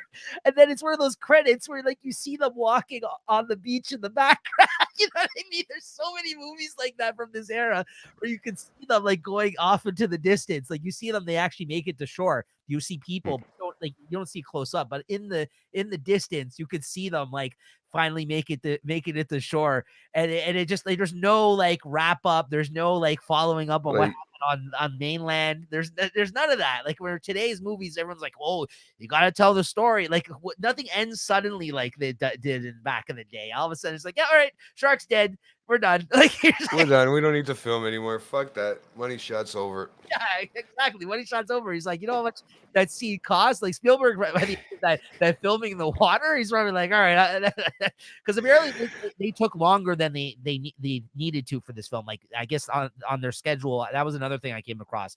This is one of those movies that like maybe they said they were going to take like 3 months, and it took like 5.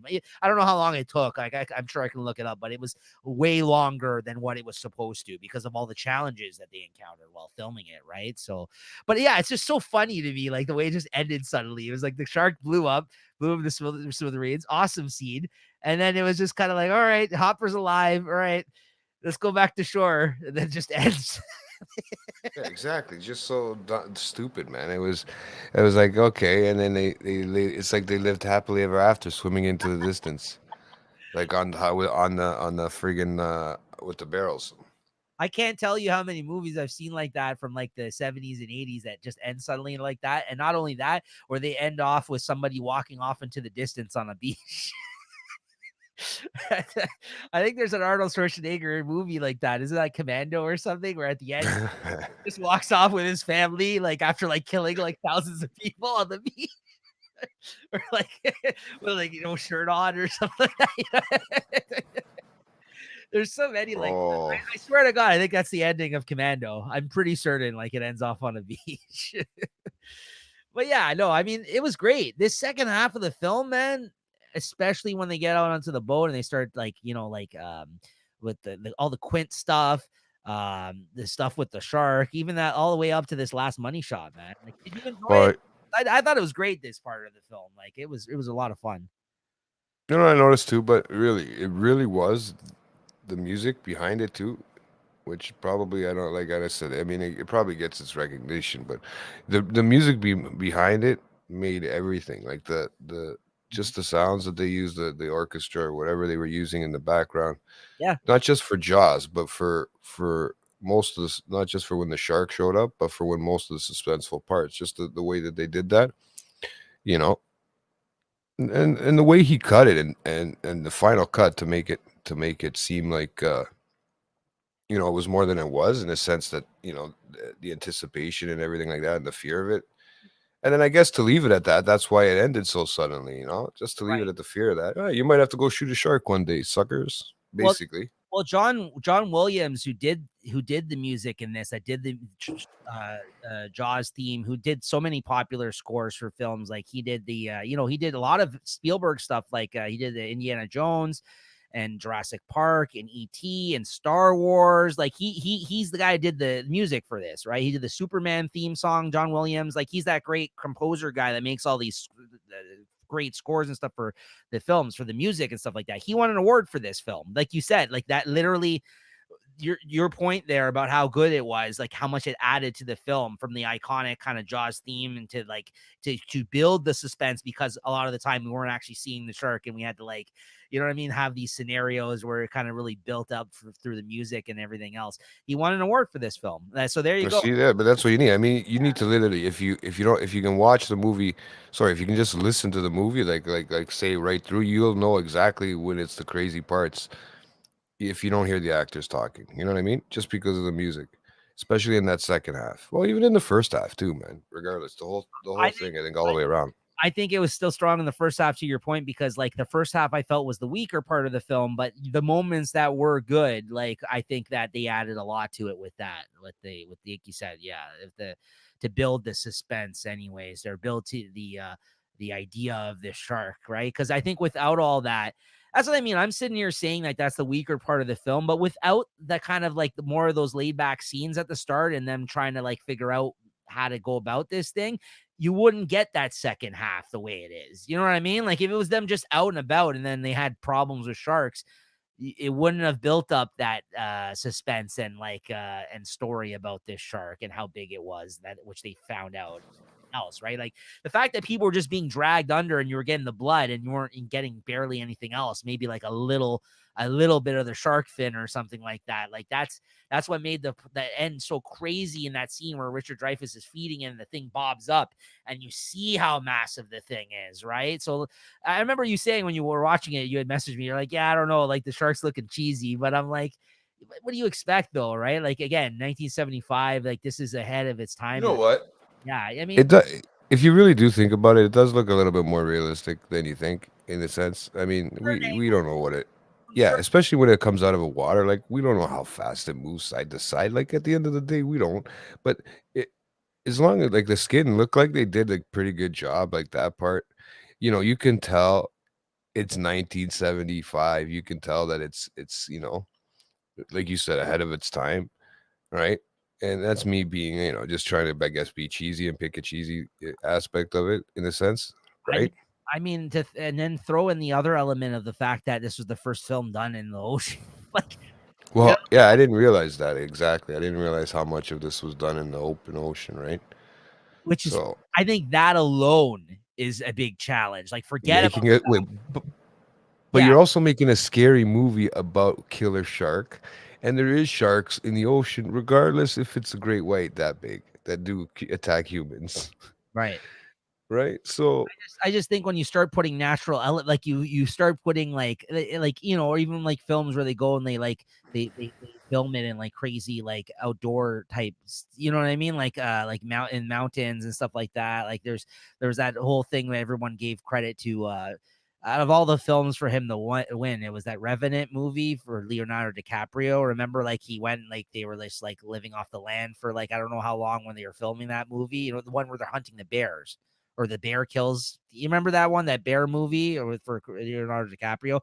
I didn't think it was that good, but he won it just because of like the fact that like what he went through to film that movie. Apparently, it was like a lot of rough terrain type filming that they had to deal with, and they had the whole crew out there and stuff working in like poor conditions, right? Or like the shit that you hear about Apocalypse Now with the war movie, right? Like the shit that was going on in the making of that film, right? So like I think it's like again, this is a different time. I think that you're not going to get those as many, because now they're much more safer with production of films, I would think, like a lot of the time, right? Unless like it's like some avant-garde, like artistic kind of like, you know what I mean? Like, oh yeah, yeah, right. We're gonna make this real, guys, and like someone dies on the set. You know, that's the last thing they need. We don't need another. dies on the set. Oh fuck! Look what happened with that situation with the movie Rust with Buddy. Now he's charged with manslaughter. The Alec Baldwin. He fucking used a real gun on the set and Oh, okay. shot one of the people that was on the production of the film. I mean, it sucks. Purposely or just using No, did he? You don't know. he had live guns on the set, like I guess for like but and I guess he didn't know that the one that he had was a live gun. He thought it was one of the prop guns, and it turned out to be one with actual like, yeah. So he ended up shooting somebody. Nah. That's why I don't need to carry a gun, bro. Even a prop gun is not a big. But again, I think that's, it's, shit like that happens, right? Like Mm. people have died on movie sets and stuff like that due to like them trying to like push the boundaries or like mistakes that happen and you know what I mean, miscommunications. That's a whole other thing though. But this, I can just picture that this would be a pain in the ass to film though. And I understand when I've heard that he thought he was pissed off like Well, about the making of this because it was such a pain. Like the shark would have been majorly disappointing too if it wasn't cooperating. Like they have three different versions of the shark, and they're all not working to the, what I mean. Like, and again, see what happens with Jurassic Park. Like how crazy is that? But we're talking about 20 years later, right? Like, so it's a lot happened in terms of graphic design and the way you can do animation and stuff. electronics, right? That was a Yeah. big deal, right? So like even though you could say this, you could say it's ahead of its time, but really it was of its time, if anything. Like they were very limited in what they could do in this moment, right? I think with them. And Mhm. then we've seen other films like look what they constructed for Neverending Story. That big you remember the things that they constructed for Yeah, that? yeah. Yeah, that was crazy. When I started learning about that, when we talked about that movie, again, that was one of the most fascinating parts about talking about that movie. While talking about it wasn't as fun because we're just like, yeah, we clearly remember this differently because we were younger when we seen this, and watching it now, it's cheesy. But to think about what they did to actually make those props for that film are pretty crazy. That stuff's fascinating to me, man. Like the work that goes into these movies back then, like, and I like to see it, and it doesn't happen enough these days. They were saying too, there's a lot of stuff on this one, like goofs and stuff like that. If you really want to pick it apart, because they did have to, like you said, they had to film on the open ocean, so they ended up having to, scenes as they were jumping back and forth. The sun and the sun was set at a different spot, or it was in a different angle, very quick, because it was throwing everything off, right? Because they try to film it all in sequence, but you know, with the time and with the fuck everything falling. That's what I mean. When you're in those situations, yeah, with lighting too, with the sun and everything else, you're basically you have to succumb to like what's happening Nature. around you and adjust. Yeah, that's what I mean. And for a director, that's a nightmare. Like, you know what I mean? Like it's just like, oh, we lost that shot for today. All right, see everybody tomorrow, right? I mean, like, oh, let's Yeah, do but where you go, you're on the middle of the fucking ocean. right? So that's what I mean. That is like a director's nightmare. Like you either have to super prepare for that kind of thing, and I'm sure that's why people consider this movie a classic even in that regard, in the sense that this is a young Spielberg that pulled this off. This is 26-year-old Yeah, Spielberg that did yeah. this. And for a lot of people, I think even at this point in time, and not even don't even think about back then, but even today, because they don't make movies like this really like that anymore, right? They could, if they can avoid it, oh yeah, just CGI all that, right? You know what I mean? Like this is like, who would want to take that on, right? Like, so I think it's kind of, it showed that he's got the chops, right? I mean, like, and he was already kind of on his way at this point anyways. But I think I think I think a lot of that has to, that's what I mean. That's why I said when we started talking about this, I was like, I don't really have too much to say about the movie itself, but I think the actual making of the film and the other shit that was like, how important the movie is. Like I understand that. It makes me appreciate it more because of that kind of stuff, right? The movie. Yeah, It's yeah. And same here. I mean, I could have honestly, I could have done without it. But when you sit there and watch it and really start to, watch it for what it is, like now, like when we have to take notes and stuff like that, you get to realize all the different things that you didn't notice when you watch it regularly, right? yeah. Yeah. And that's when you start pulling it apart. But there is also a lot on this movie. If you look even just on, like I said, I was watching Prime, and there was a lot. If you wanted to get the trivia parts of it, or the goofs and stuff like that, there's all kinds of shit. I could have just read you from there every scene that fucking he had issues with. Really, at the end of the day, Well, that's what I mean. They're super fans of this movie. So I'm sure we're not even scratching the surface when it comes to that. Like the stuff I think we mentioned here was me just doing a quick read of a few articles in half an hour, like today. You know what I mean? Like it wasn't me doing like a yeah. great, in-depth research on it. But we'll see. Well, now that I've learned a bunch of stuff about it, though, I'd be more interested going back into it and watching it with that perspective and with kind of, you know what I mean, with the fresh new eyes and knowing a lot about the production and about things that were going on. And I'll probably appreciate different things the second time around rewatching this, right? So yeah, so it was good. It was fun to watch. It was good to talk about, and yeah, but not too much to say other than that. I think like I said, I really enjoyed the second half of the film. A lot of the action there, and I enjoyed the characters. I really like the cast of those main three guys. Like I think Mr. Quint and Hooper, Richard Dreyfuss's character was really good. Yeah, and Forgot what it was like. Yeah, I forgot what he was like when he was younger. even the chief, who I'm not very familiar with outside of this. Same with probably Robert Shaw too, Mr. Quint, because these were some older actors at this time, and he didn't live too long after this film either. I believe if you look at his IMDb, he didn't do, or at least he didn't do too much work. But I think he died though, if I'm not mistaken. Well, a lot of we were saying, remember, Well, he's born in 1927, man. So this guy was old at this point, man, already. We're pushing 100 right now. Yeah. So he died 1978. No, he died a few years after this. He died 1978. Robert Shaw, the actor who played Quint, he died 3 years after. So that's why I say. I know. Maybe in a war or something. That's what I'm thinking. He's got it. Like it can't. Like what? He could have been that. Was he old in the film too? Well, he would have been in his what? 75. Yeah, he would have been 60s. 60s. Yeah. So A rough 60s too, probably. 60s to 70s, right? It would be a rough age because being if you at that growing up at that time, you were probably yeah, I think he having died, a rough time. he died of a heart attack or something. He's living in Ireland and taking a hiatus from work. After spending the day playing golf with friends on a local course, as well as shopping with his wife in town. They approached their cottage. He felt chest pains, which he claimed had started earlier that day while he was playing golf.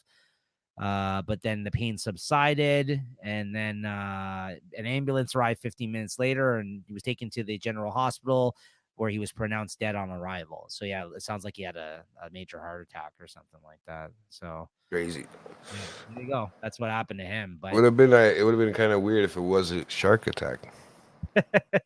what a way to go out if that was the case, eh? I honestly, if I was known for Jaws and you went out during a shark attack, that'd be pretty gangster, man. You're just like, yeah, lived the way he went, died the way he lived, Jaws. Just put the,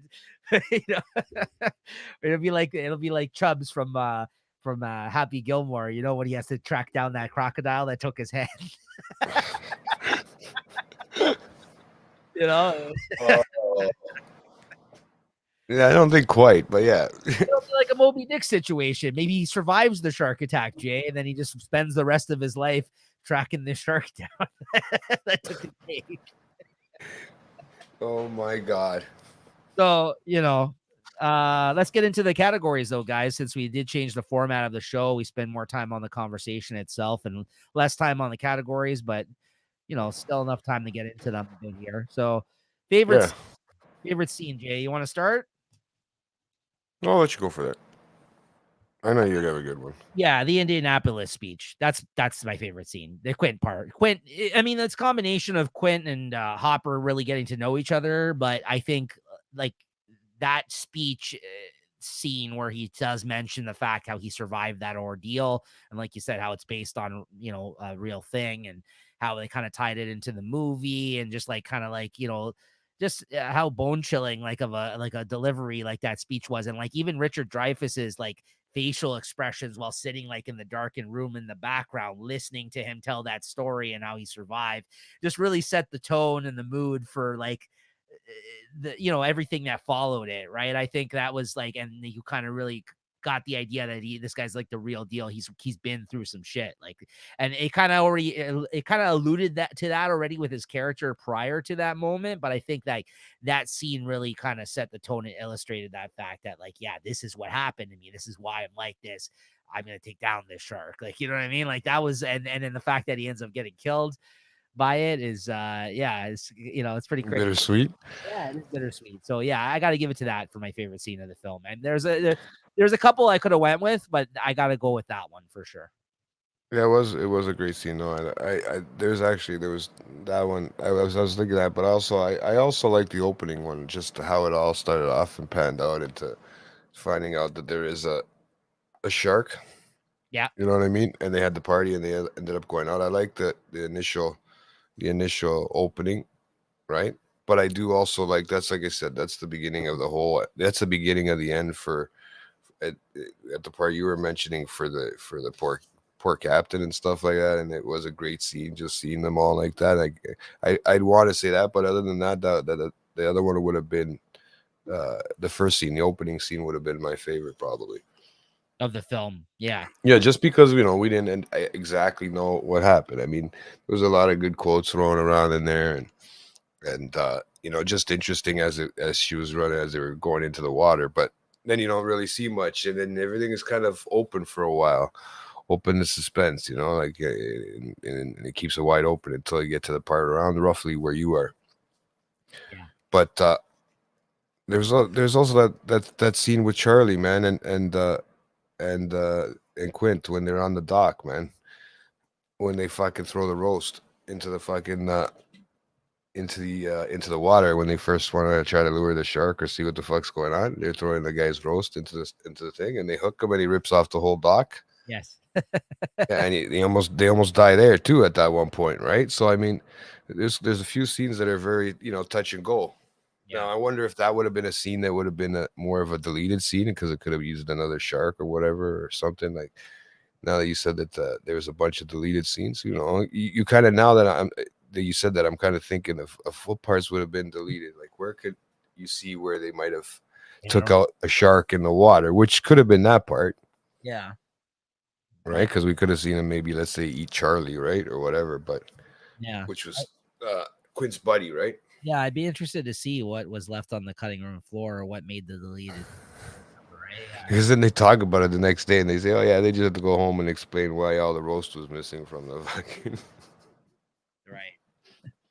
All right. That's good. That's a good one. Yeah, no, for sure. Those are good. Favorite quote. You got this? Oh, bro, I got kinds, man. Like that's the I hate quotes, man. There's so many in this fucking movie. You gotta pick one though. You gotta try to pick one. That's the rules now with these categories. I'll tell you mine. Uh, I'm not ready then. go ahead. Because I even marked a few on top of like the 20 I wrote down. I could have picked other ones, but again, this is the most like cliche answer, the most expected. But it is you're gonna need a bigger boat. Like that is an awesome scene on top of it as well as a quote, but like associated with that scene. But I gotta go with you're gonna need a bigger boat. It's like again, it's so good that scene, and it is such a good line in response to his reaction to that happening. And just the realization and us finally getting to see the shark head really in all its glory prior to us seeing it literally on the boat, like, like how big it is as it like got jumped on the boat. But yeah, I gotta go with you're gonna need a bigger boat for my favorite quote of the film. And the interesting part about that is that I came across online was ad-libbed by him. That was not what he was supposed to say. He added that part in. Well, dude, I mean, really, the shark was 25 feet. It's bigger than the fucking boat, man. Like, really, No, but I mean you are gonna need a bigger boat. that's brilliant though, man. The fact that he actually came up with that on his own, man, like that's pretty awesome. So like Oh, that's that's cool. yeah. I didn't know it was actually ad libbed. That's what it said online. I don't know if it's true or if it's false, but sometimes these things you see facts about films online aren't always accurate, but that's what it said. And I've never heard Spielberg to be one of those guys that gets pissed about people ad-libbing. So it's possible from that perspective in my eyes too, because certain people if you're like the Coen brothers or something like that, if you change their dialogue, they'll yell at you. So like, you know what I mean? That's not making the cut. So they're the type of directors that wouldn't allow that to happen. I could see that guy coming up with that line on the spot and possibly getting away with it. Spielberg liked it, right? Because it really played well. Roy Scheider, the actor there for Brody. So there you go, Chief Brody. Well, you know what? Then I'm gonna go with a weird one that might throw you a little off. I'm gonna say with Matt and thing have this little like one-on-one. Matt and the chief. They kind of have this little thing back, and they said why they pay a guy like you to watch sharks, right? And then Matt looks at him and goes, "Doesn't make sense for a guy like you who hates water to live on an island either." And then the chief says, "It's only an island if what did he say? It's only an island if you look at it from the water." Yeah, that's good. Yeah, that is good. Yeah. Is that So what, so to his house for dinner? Is that the dinner time? well, yeah, it's around that part. Yeah. They were walking back, right? They were walking because they were having that conversation. He was asking him where he gets the money for this, and that his family pays for it, right? Because you find out that it's slightly mentioned that Richard Dreyfuss, you know, yeah, how much you worth? Me or the entire family, you know? Yeah. All right, so like the fire family name, I guess. I don't know what his last name was. What was this one? Quinn? No, Matt Hopper. That's his name. Hopper. Yeah. Hmm. Hooper. So maybe it's the family. I don't know. Or they allude to it's the family, right? I've been But saying yeah, Hopper this whole time. I think it is Hooper. I don't know. I couldn't tell you, bro. I got like I said. That's why I stuck with Matt. It says Hooper on IMDb there. It says Hooper. Mhm. I think it is Hooper, but I've been saying Hopper because of fucking Stranger Things. See? Still getting names wrong. Yeah. So I like that quote. I did because it made sense. It puts a good touch to the last quote of the movie. To be honest with you, Yeah. right? So when they're swimming back to shore, and he says, I used to hate water," and then Matt says, "I can't imagine why." After they shot the shark and after all that shit happened, and he left. So I mean, that's why it kind of those two quotes worked out for me in that sense. I wrote a shitload down, but yeah, Yeah. That's a good you one. know. Yeah, Matt Hooper. But I did write that. See, I did write that. Amity, as you know, means friendship. Yeah. Favorite performance. Um, you know what? I'll lead you with this one. I like. I I gotta like. go with Robert Shaw. I got to go with Robert Shaw, Mr. Quint. I honestly, for most of the film, I was going to go with Richard Dreyfuss because I thought Richard Dreyfuss was also really excellent. And if we still had clutch performance in our categories, I would ultimately go with him for this. But I have to go with Robert Shaw as Mr. Quint, though. His character was just much more interesting. Yeah, he's like a real sailor, right?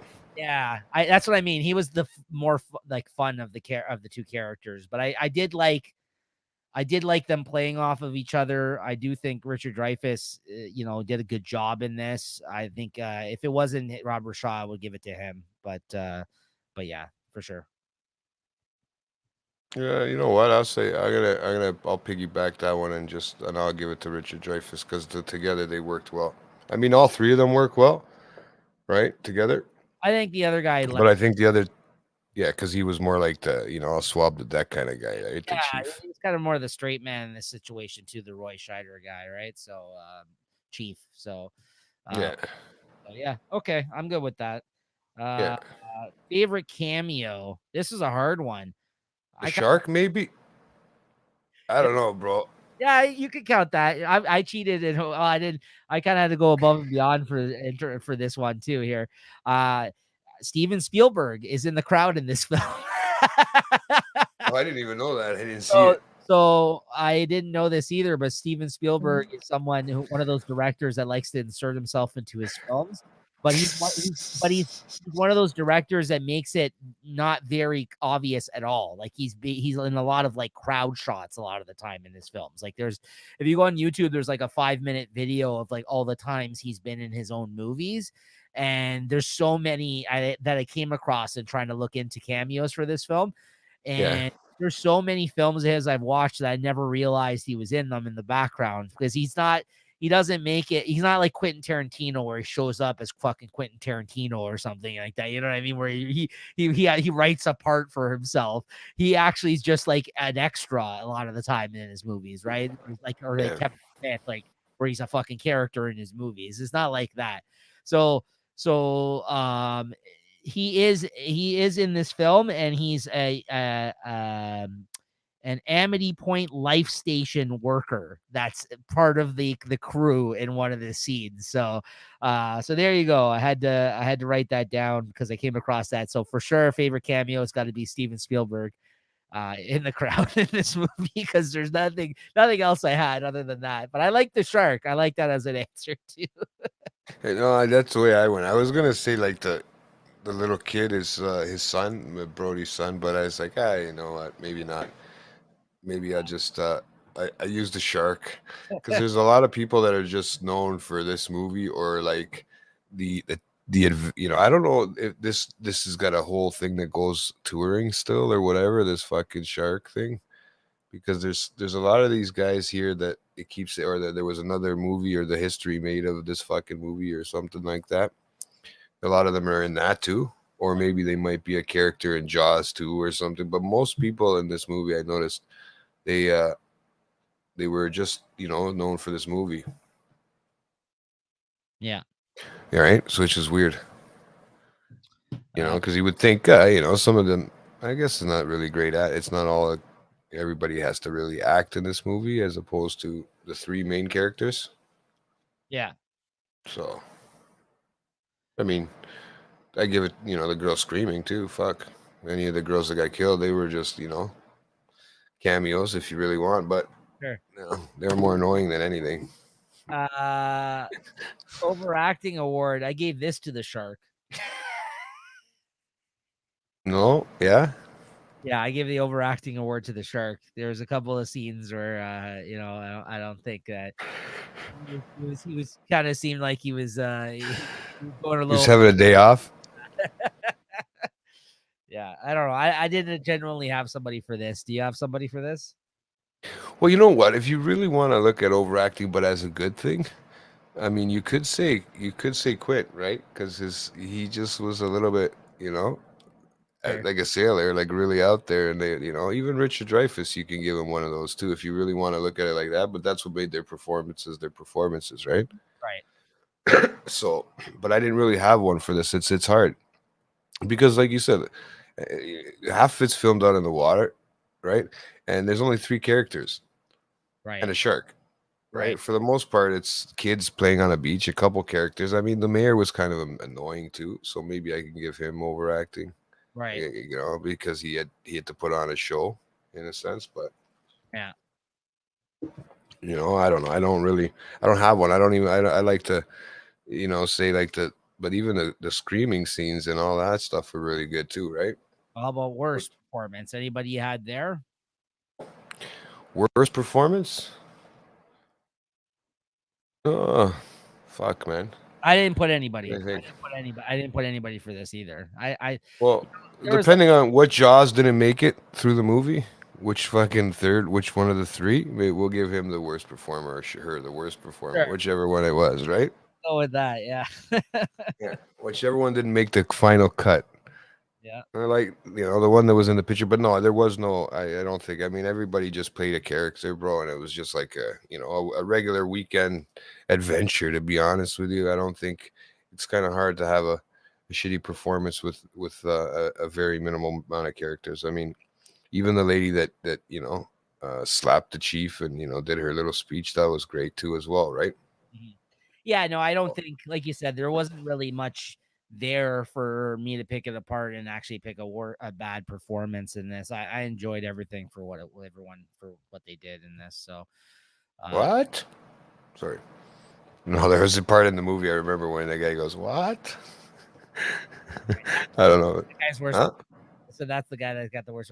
No. I just it came to my head, man. All of a sudden, I think I just looked at a scene part of it here, and it. Okay, no problem. That got award. You said you figured somebody out for this? Yeah, you know it is. I thought I knew Roy Schneider from A French Connection, right? Oh, nice. Yeah, so I did see him in there. That's what I remember. I seen him. There's a couple, I think, now that I look, right, that I seen him. That's the one I was talking to you about. Remember? Yep. And then, no, that doesn't look like about it. Not much. Nobody's been in a lot of films. This guy's probably got the most, I think. Yeah. Besides, like, he's in The Punisher. He was. Yeah. And then Frank Castle. And the people that like were in a lot, like it was stuff that's older than this or around this time period that I'm not familiar with. But I ultimately went with Murray Hamilton, which is Mayor Vaughn. I feel like I've seen him in something. He seems very familiar looking to me. And then I looked up his IMDb. I don't think I've outright seen any of his stuff, but I think I've seen like some episodes of certain shows, older shows he was on around this time period that he was featured on. He was on an episode of Golden Girls. Like he was on things where I may have seen him pop up somewhere, but he looks familiar to me. So I'm going to go with that because I feel like I have seen him in something randomly at some point. I'm just not recognizing where that's from, but I'm gonna go with that because, like I said, I'm not as familiar with the other actors other than Richard Dreyfuss either. But I can't attribute them to anything else. Where I'm just like, oh yeah, he was in this and this, right? And the same with this dude, but it was the closest thing to me being able to answer that question. So yeah, a couple of these were a little bit more difficult for the time period it came out and for the actors that were in it specifically for us to answer this time around. I thought. I mean, I think we There is an actual movie that this Roy Schneider. There is a deleted scenes thing. I mean, so he does. There is an actual. yeah. I just looked on the IMDb thing. There's an actual thing that says Jaws deleted the deleted scenes. Well, there you go. So there is a whole So yeah, there you go. There's got to be a lot of stuff that they didn't put out. I mean, this was still a 2-hour film, which I think was a long film for that time, like we just talked about for Dog Day Afternoon, right? well, it was in Jaws too as well. There was a lot of people that were in Jaws 2 from this, but Yeah. like I said, I think that's the less talked about, the better, apparently, because that's what people say. It's really bad and a huge departure from this one, right? But yeah, there you go. I mean, that's those are the categories there for you guys. Yeah, I think we still have these couple of stragglers on here. I don't know if these are still part of our usual categories or not. We got clutch performance on here, which I don't know if we're still doing that, but I like I mentioned earlier, I think we both give it to the Richard Dreyfuss and Robert Shaw. We flip flop on that one, so I think clutch would probably go to the other person. And who won the movie? I mean, again, I don't know if we're doing that all the time now, but it's on the list here. So I'll quickly mention on this. It's clearly Spielberg. I mean, Spielberg. Yeah, I was gonna say the same thing, bro. you can't give it. I don't think you can attribute it to anybody else. I mean, I might keep these categories on here just for the times like it makes sense to talk about them because I think this is sometimes it was not always clear, and I think that's why we were thinking of dropping this category. But I think for something like this, clearly it's Spielberg who won the movie. Like that kind of like most here, like got the most recognition from doing this film, and you know what I mean. Like I think it's iconic for the fact that it's a Spielberg film, right? I mean, yeah, there's some performances in it and the shark and everything else, but I think above all, it's a young Spielberg, right, doing his thing. So I think it's and like we talked about today, it wasn't easy. So I think he's got to get easy. Gotta get all the credit for this one. So yeah, those are the categories, guys. I don't know, Jay. Any other comments about this one? Have you thought about the next film that we're going to be watching at all? Well, I was thinking. I remember since we're in the '70s, we might as well stick around in there. It's fun to watch movies from the '70s. I think, especially with some of the actors that are in there now that are fucking pushing 90 years old, right? Yes. So I was either thinking we do the one that beat the last one last time, in the sense of what were they called? Remember in the awards, it beat Dog Day fuck? Afternoon. Yeah. Oh, which One Flew Over the Cuckoo's Nest. ooh. Or do we do the French Connection? Because it just reminded me again of it. I gotta Because go. I've been talking about the French Connection, right? I know, but if you're gonna put me in this position, I gotta go Cuckoo's Nest on that one.